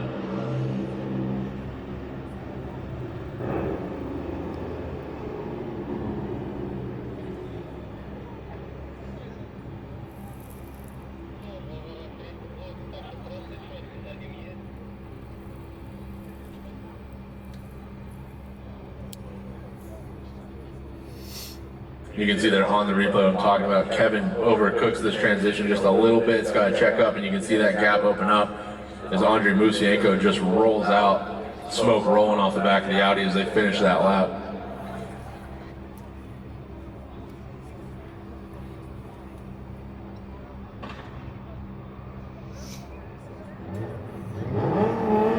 Kevin Ferraro going to lead the way here. Andrei Musienko going to jump the light a little bit, try to make us move.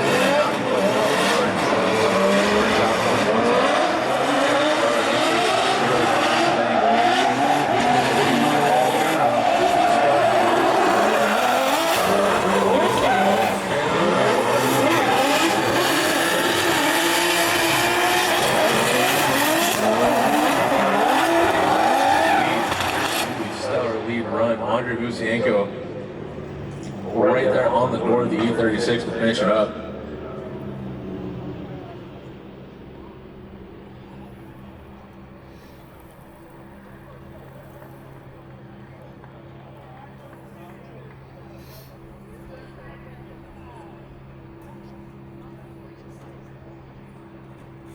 All right, you can take a look here at the replay.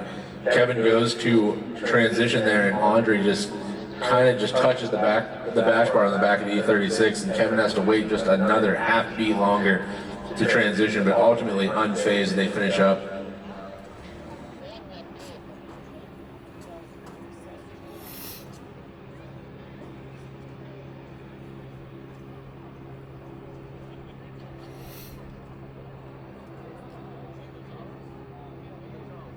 All right, side-by-side replay there on your screen. It is actually crazy to me how fast Kevin can make up ground on the bank. I mean, most guys here kind of having a little bit of a fight with the bank all day in practice, trying to just make it work, and then you have Kevin Ferraro, who is, as far as I'm concerned, a pretty basic car. I mean, it's a turbo E36, still the stock engine, drivetrain, all that, and comes out and just lays it down absolutely beautiful every single time.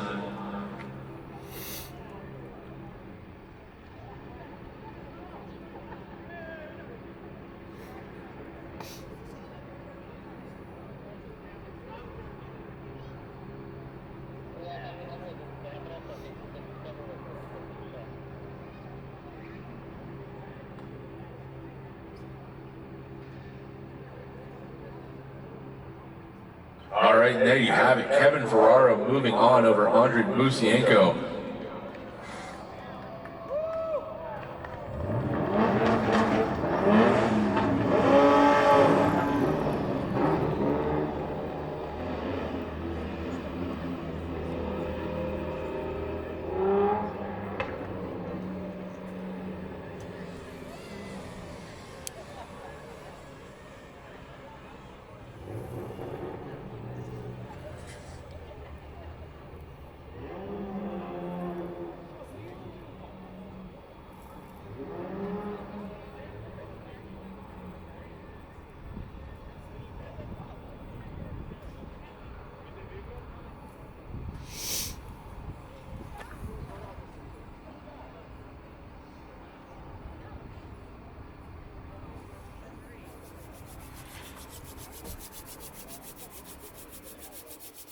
So talking up here with the judges about that decision between Ferraro and Musienko, ultimately Musienko running next to no angle on the bank, and then just that little block he had there on Kevin on transition. The battles were just so tight that we are splitting hairs up here, and hung Kevin up for a half a second. He had to transition a little bit later, ultimately puts him in kind of a strange line, and Kevin just completely unfazed on both sides of the board. Absolutely phenomenal chase, absolutely phenomenal lead. You got to give it to the man. It was just cleaner all around from Kevin Ferraro, basically. And with that, we're going to take a short commercial break here, ladies and gentlemen. We will be back. To whom it may concern, there is a cone down in the middle of the transition between turn 1 and turn 2 that I don't think anyone's noticed yet.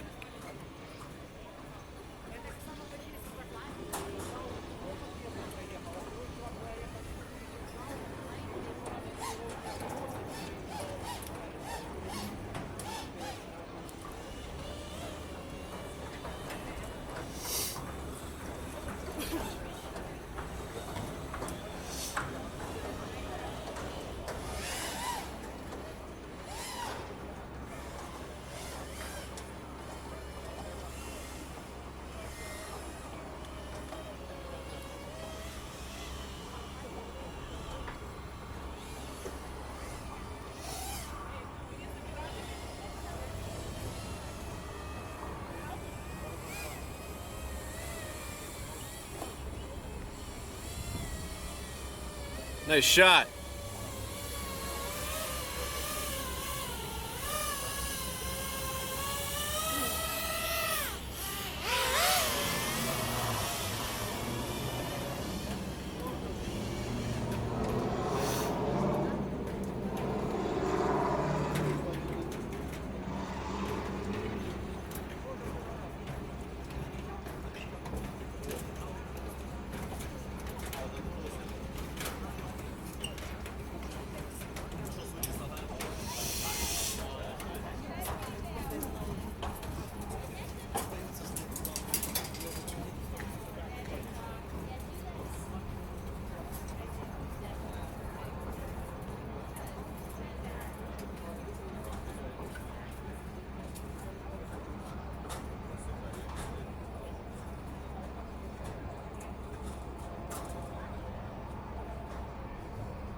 Tom Perner is having a favorite nugget is like having a favorite veggie burger. That's not correct.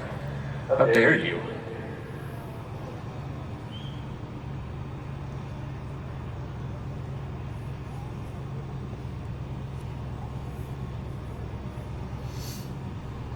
We have best pizza though. Ghost Images says Papa John's.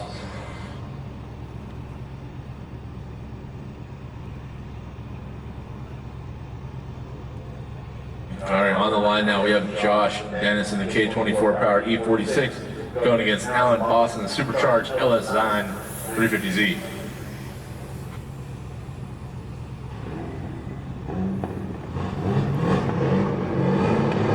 All right, the lights are off and they will leave the line.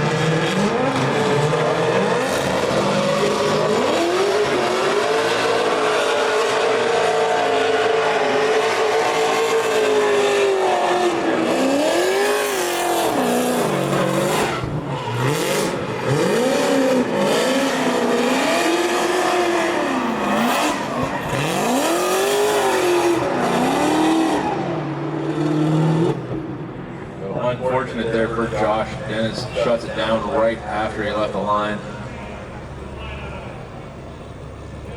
And Alan Boss essentially running a buy run there.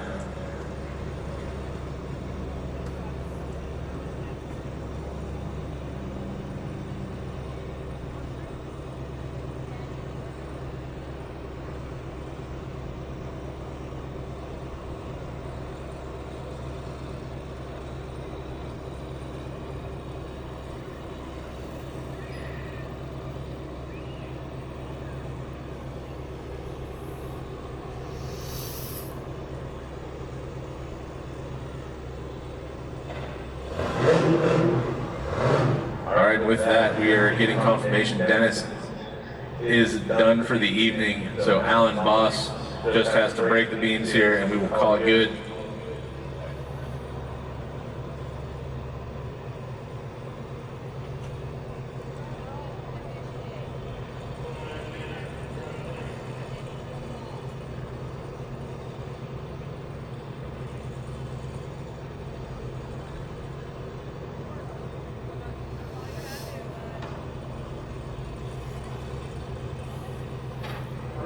Alright, we're good to go. All Alan Boss has to do is get across the line under his own power. He does that.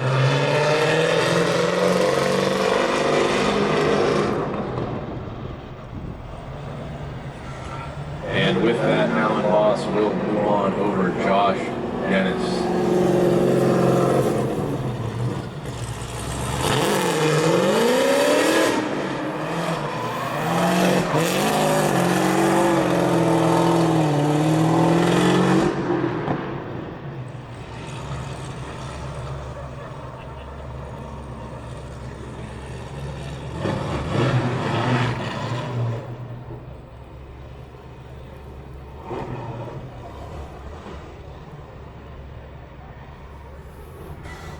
Rich Aaron says, wood-fired pizza is the best. I built my own pizza oven, can't confirm, it is the way.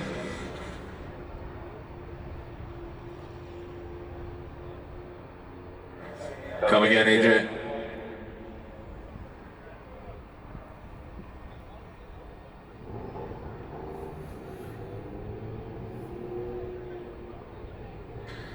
Alright, while we let the guys get out here, get the tires warmed up. Having fun here in the YouTube chat. Chick-fil-A nugs are a contender for first, I suppose. I don't know how I feel about that.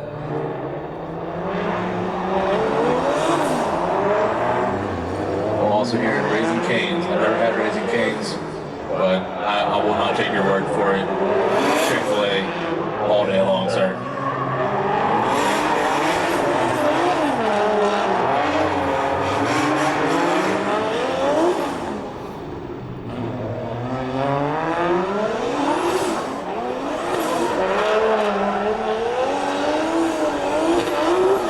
If the judges were a cookie, what cookie would they be and why?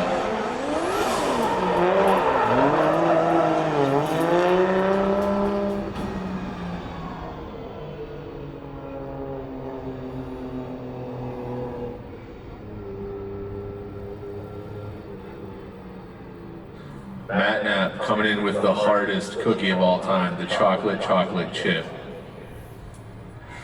On the line now, Kevin Ferraro and Troy Manners. Troy going to lead the way. Both of these guys, stellar, absolutely pumped to see what happens in this battle. They have left the line. Kevin Ferraro getting left just a little bit. It does get on the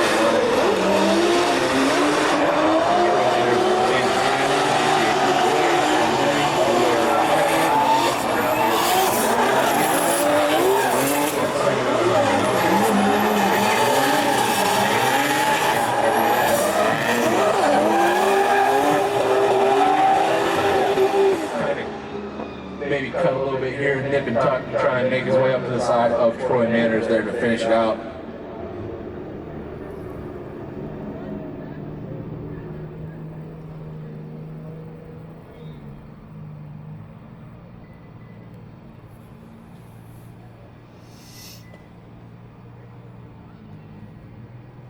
All right, you can see that on the replay, Troy Manners keeps the gap maintained everywhere, and you can see Kevin there behind him just trying to make it up wherever he can. Cannot emphasize just how fast Troy's car is in drift. Kevin, though, no slouch, not really letting him open the gap up anymore, but not able to make it up there to finish out the run.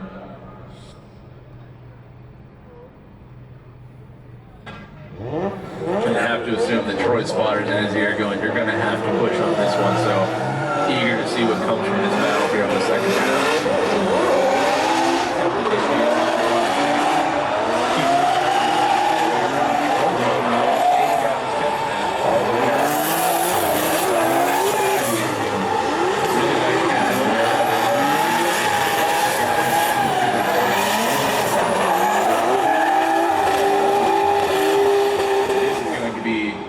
Extremely difficult battle to judge.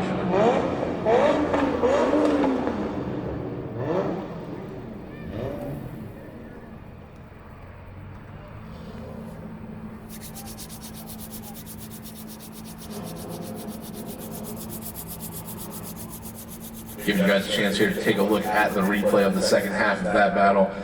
Kevin Ferraro making his way into all the zones in the lead right where he needs to be, kicking a couple of cones there into the infield, makes his way to the inside clip and finishes off strong in that outside zone. Troy Manners, just maybe a one-car gap between the two there all the way through the run.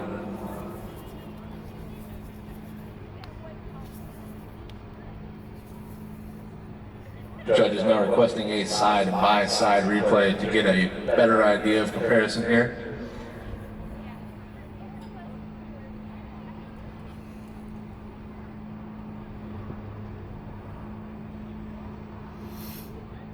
And you can see there, I mean, the gap may be ever so slightly wider between Troy in the lead and Kevin in the chase, but ultimately not a whole lot of difference here.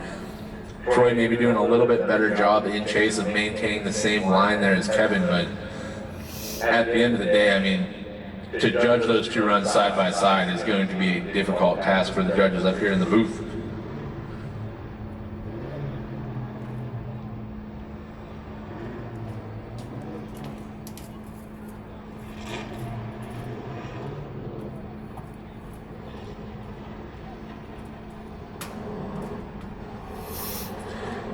While we wait for a decision here, I'm seeing in the chat Miles Spellman says he's never seen a 7-Eleven. I need you to seek one out and find it then. How dare you?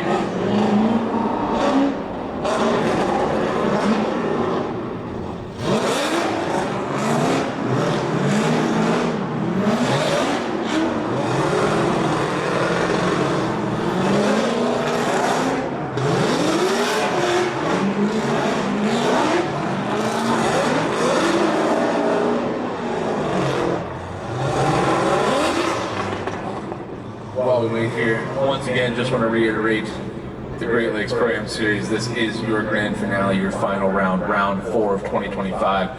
This is brought to you by ProWay Services, Formula Drift, ECU Master, Drift Behind New York, and Distinct Drift.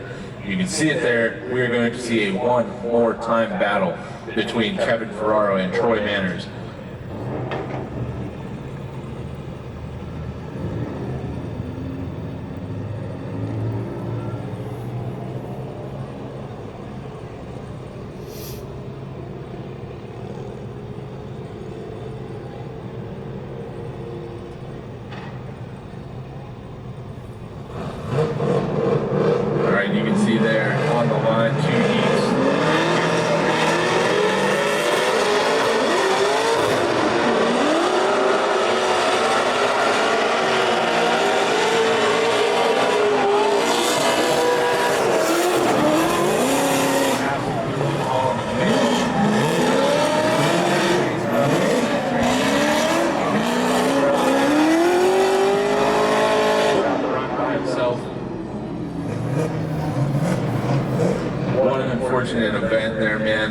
Alan Boss absolutely all over the side of Casey, all the way through that first outside zone, and then just a little bit too zealous maybe there on transition, ends up putting himself into a K-rail. Casey Rodriguez transitions, continues driving Miss Daisy as normal.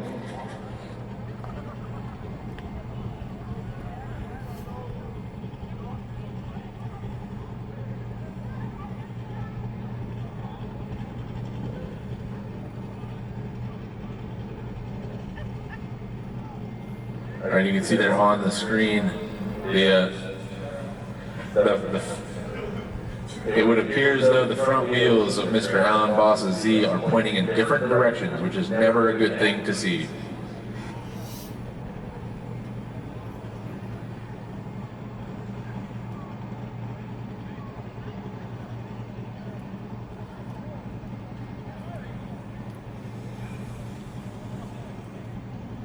All right, you can see here on the replay, Alan Boss getting right to the door of Casey Rodriguez as soon as they initiate, and just keeps it there all the way around that first outside zone. As they come down to the middle, Casey Rodriguez goes to transition, and Alan just doesn't quite give him the room and ends up getting into the back of Casey Rodriguez.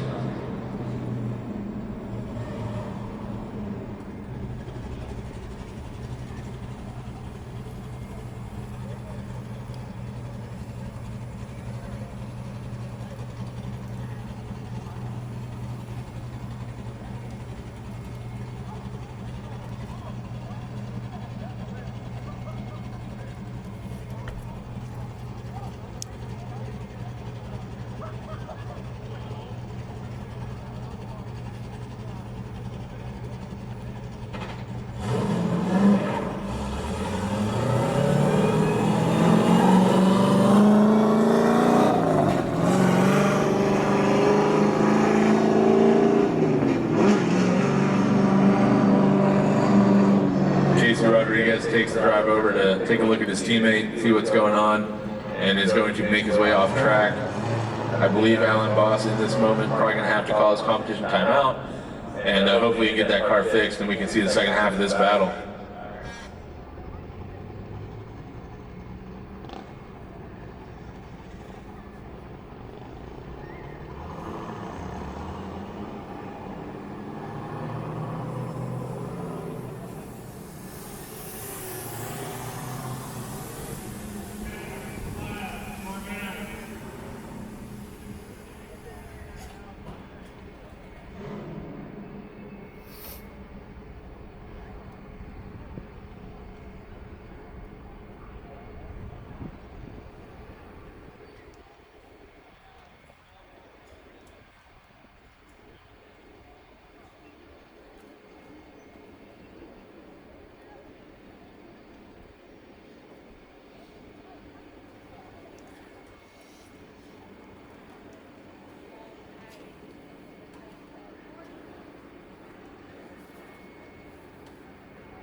You can see Alan Boss on the screen there, hood in hand.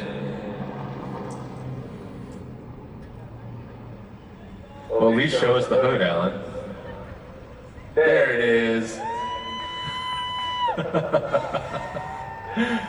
Oh man, what an unfortunate event for Mr. Alan Boss, but going out with his head held high, carrying what I can only assume is like a 2-pound carbon hood, so.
All right, you can see there on your screen your bracket all the way down to what is going to be your top 2 battle and your 3rd and 4th place.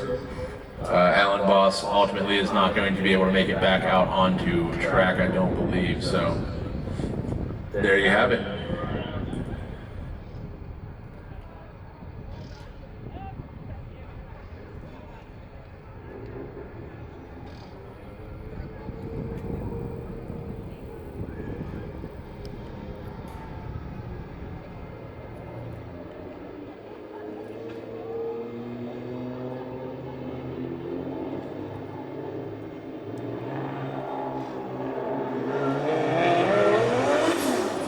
As the safety team gets wrapped up here, putting everything back in its rightful places, you can see on the background Troy Manners and Kevin Farrar are going to come do their one more time battle.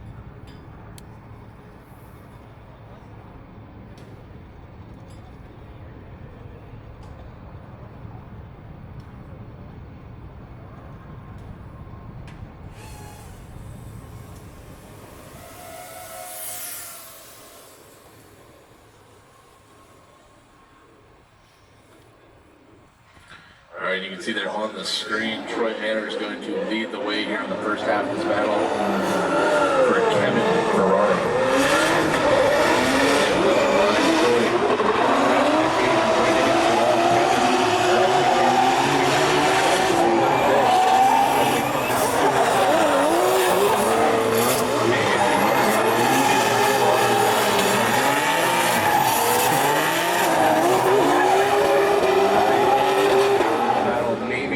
Maybe 2 between them as they finish up there against the wall.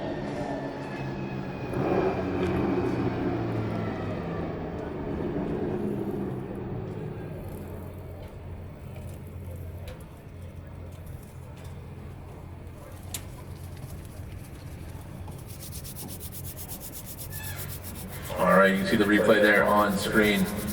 Troy initiates right against the wall. Kevin sneaks up to the side of him and ends up having to back off just a little bit there on the bank. You can see they come down into the infield. Troy fills all of outside zone 2 and 3. Smoke rolling off the back of the 240. Kevin trying to make up some ground there in the E36 to finish off the run. All right, Kevin now going to lead the way. Troy Manners has to go up and out.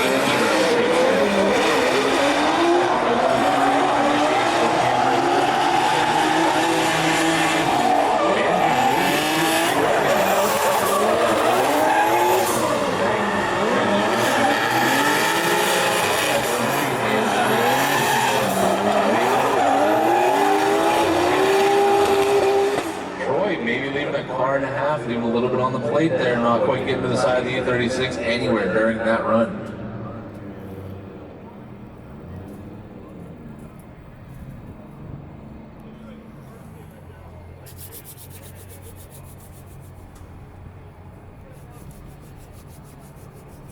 You can see there on the replay, Kevin not quite getting as wide on that first outside zone as Troy did in his lead, but Troy also not really ever getting to the side of the E36. He makes up a little bit of ground there coming to the inside clip.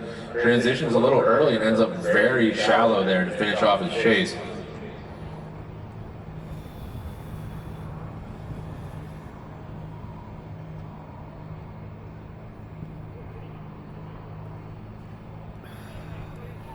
All right, we'll take it to the side by side here.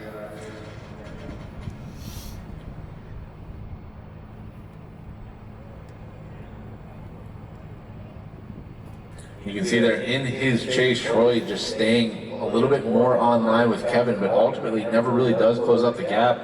Kevin trying his best to get up close to Troy in his chase and does fill all of the zones in the chase, whereas Troy, you can see there on the latter half of that run, cutting some lines there, trying to make up some room on the E36.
Judges taking their time here to deliberate on this one.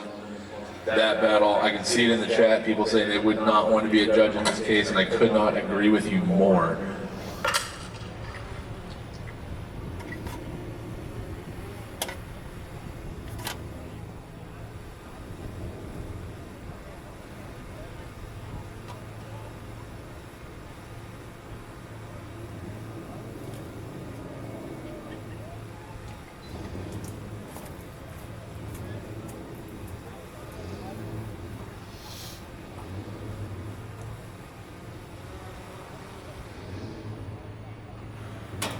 And you can see on the graphic on your screen there, Troy Manners going to take the win over Kevin Ferraro.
So talking with the judges up here, trying to get some confirmation on how they feel about those Lawrence, and ultimately just coming down to leads.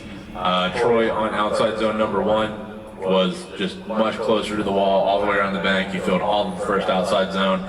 And then Kevin, in his lead run, ended up dropping a tire towards the latter stages of his lap, and ultimately just splitting hairs trying to get some kind of decision made up here. That is what led to Troy Manners moving on.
Looking here at the chat while we wait, and looking at Pernstar says, pretty certain that means we have a 2-yeet podium guarantee. Yeah, that is correct.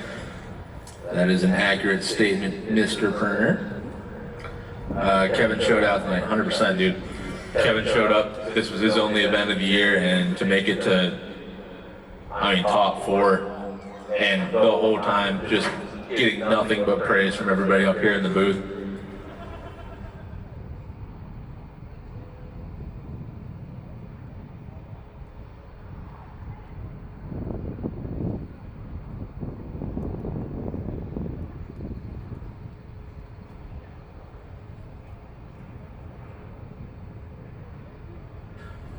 And that is also correct, Mr. Pernstar. Finals between Manners and Casey. And yeah, it is indeed going to be bonkers. I agree with you 100%.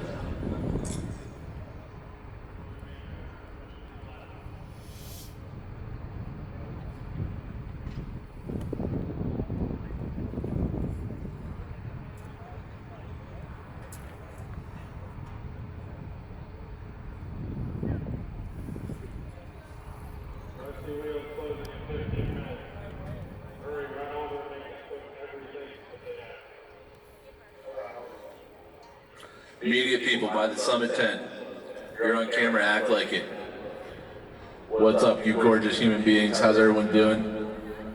Shout out to these guys. They've been on track all day long. Hot, cold, doesn't matter. As well as helping reset the cones and everything else.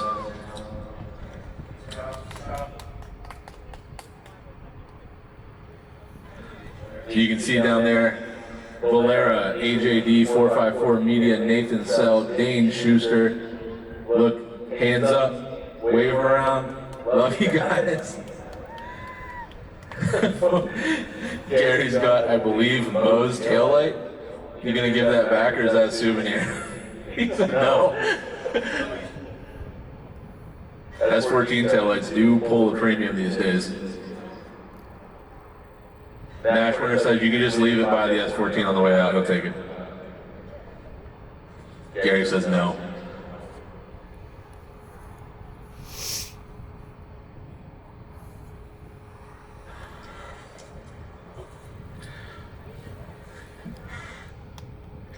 I see it, don't forget Gage. Is Gage down there? Wait. That's Cody McGehee on screen right now for sure. Acting like he's not there. There's Gage. Hi, buddy. Yeah. I see not Gary's first souvenir of the day. No, it isn't. Gary also sent me a picture of what I believe is the broken something out of the back of a Corvette as well. Yeah, not sure what it was. Not enough size there to make a determination. What you thinking about, Cody?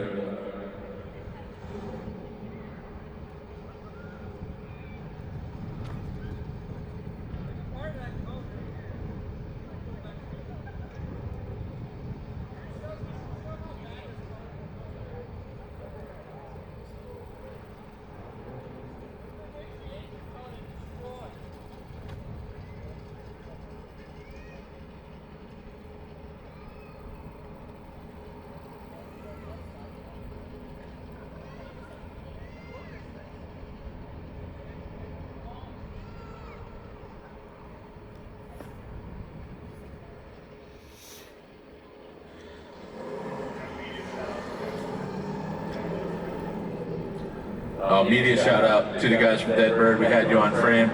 I didn't hear it in time. I apologize. Love you guys. Thanks for coming out.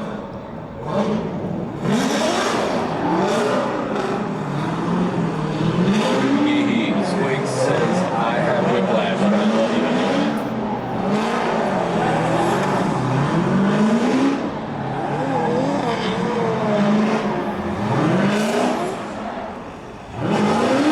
Alright, as we wait for this final battle to get their tires warmed up, just want to reiterate one last time, this is the fourth and final round of the Great Lakes Pro-Am Series here at Lake Erie Speedway, brought to you by Pro Way Services, Formula Drift, ECU Master USA, Drift P, Ohio, New York, and Distinct Drift. Distinct Drift, the #1 dealer of Zestinos here on the East Coast of the United States. If you haven't tried Zestinos yet, give them a shot, give them a call, look them up, do everything you need to do, come out here and drive your car.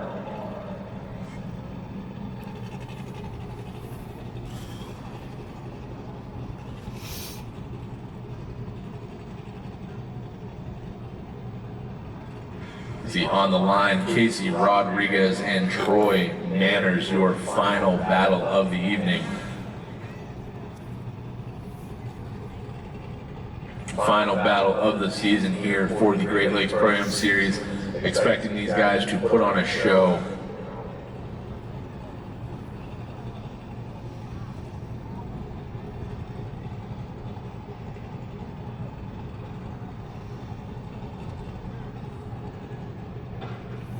Alright, thumbs up from the drivers. The lights are on. They extinguish and they have left behind. Casey Rodriguez.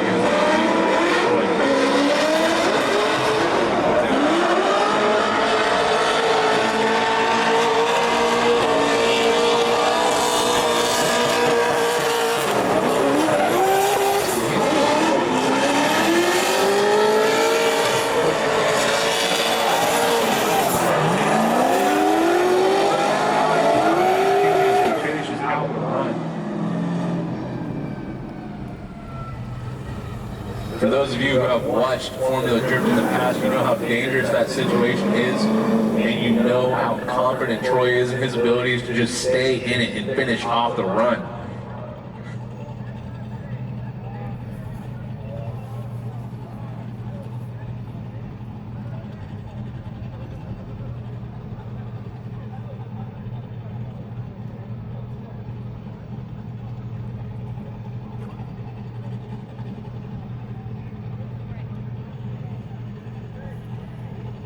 And you can see there on the replay, Troy Manners getting into the tire of Casey Rodriguez ultimately cost Casey a door skin.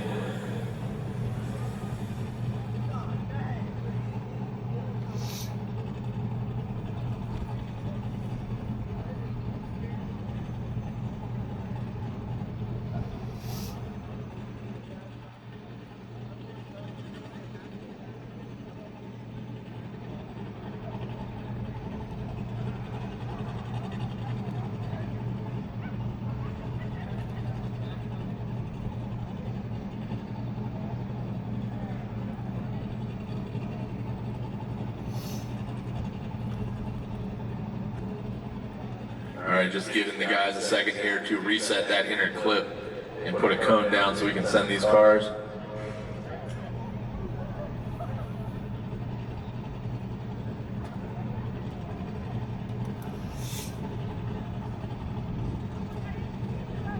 Alright, the track is reset. We are good to send cars. The lights are on. And they're off. Troy Manners going to lead the way down for Casey Rodriguez.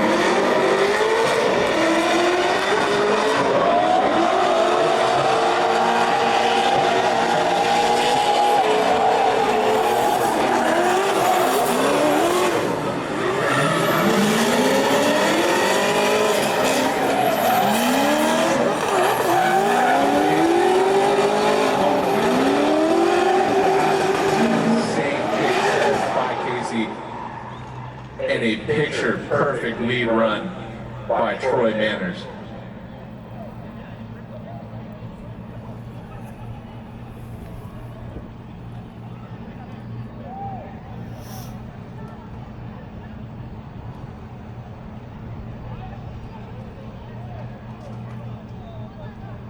Tom Herner says, is Casey's door gone? Sure is.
Confirmation has come in. We do have a decision made. So we are going to get the guys to go line up underneath the arch before we do any announcements. Feel free to run over there and take a look. Once we get the announcements done, typically there is a celebratory burnout. It is a sight to see. If you have not, go over there and check it out.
You want tower cam cut for good?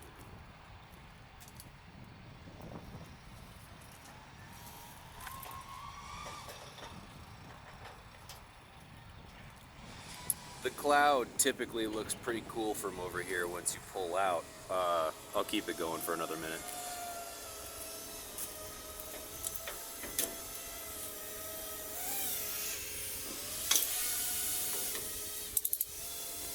I'll never turn down an extra set of hands.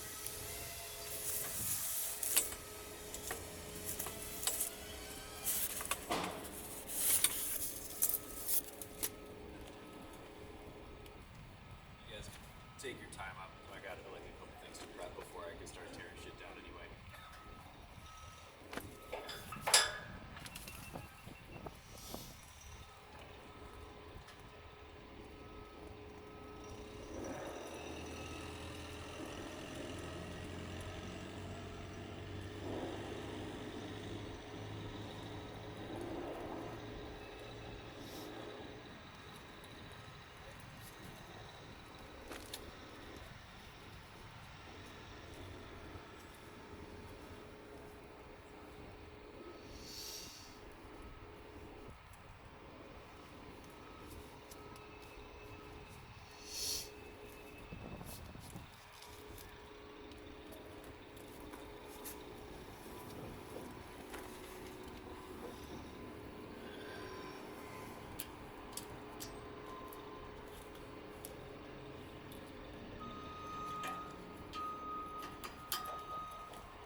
Okay.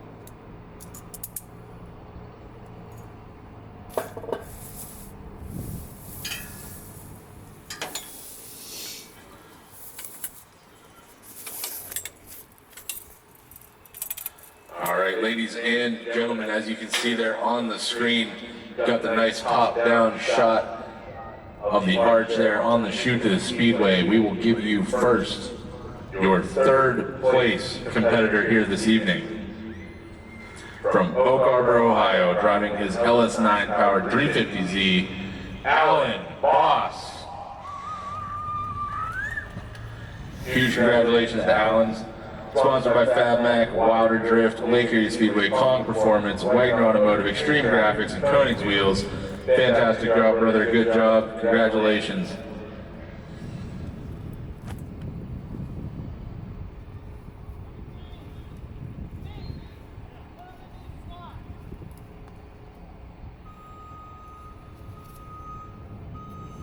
All right. And now, it's time to crown a champion here this evening. The winner of the grand finale of the Great Lakes Pro-Am Series here, round 4. In first place, the second Eat Fleet member on the podium, Casey Rodriguez. Absolute huge shout out to the Eat Fleet team, Casey Rodriguez, coming from Fremont, Ohio, in the LS9 powered 350Z. Huge congratulations, sir. Drove your heart out, wearing the big hat, getting all the pictures and all the hugs from the kids. Cannot congratulate him enough. Absolutely fantastic job all night. And that puts in second place from Punxsutawney, Mr. Troy Manners. Troy, absolutely phenomenal job driving all evening, all morning, all afternoon. Good job, man. And with that, I would also like to announce the champion of the points overall for the Great Lakes Pro-Am Series here in the year of 2025. By 4 points, Alan Boss. Alan Boss will take home the championship here, getting a third in the final round. Casey Rodriguez, huge congratulations, taking home first. Troy Manners fought hard for second all night. Let the boys get some pictures, and then we will have the celebratory burnouts over there. Go take a look. Once again, Great Lakes Pro-Am Series brought to you by Pro Weight Service, Formula Drift, ECU Master, Drift Ohio, New York, and Distinct Drift. Thank you all, love you all, and with that, the 2025 Pro-Am Series has come to an end.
cones will let down your hand.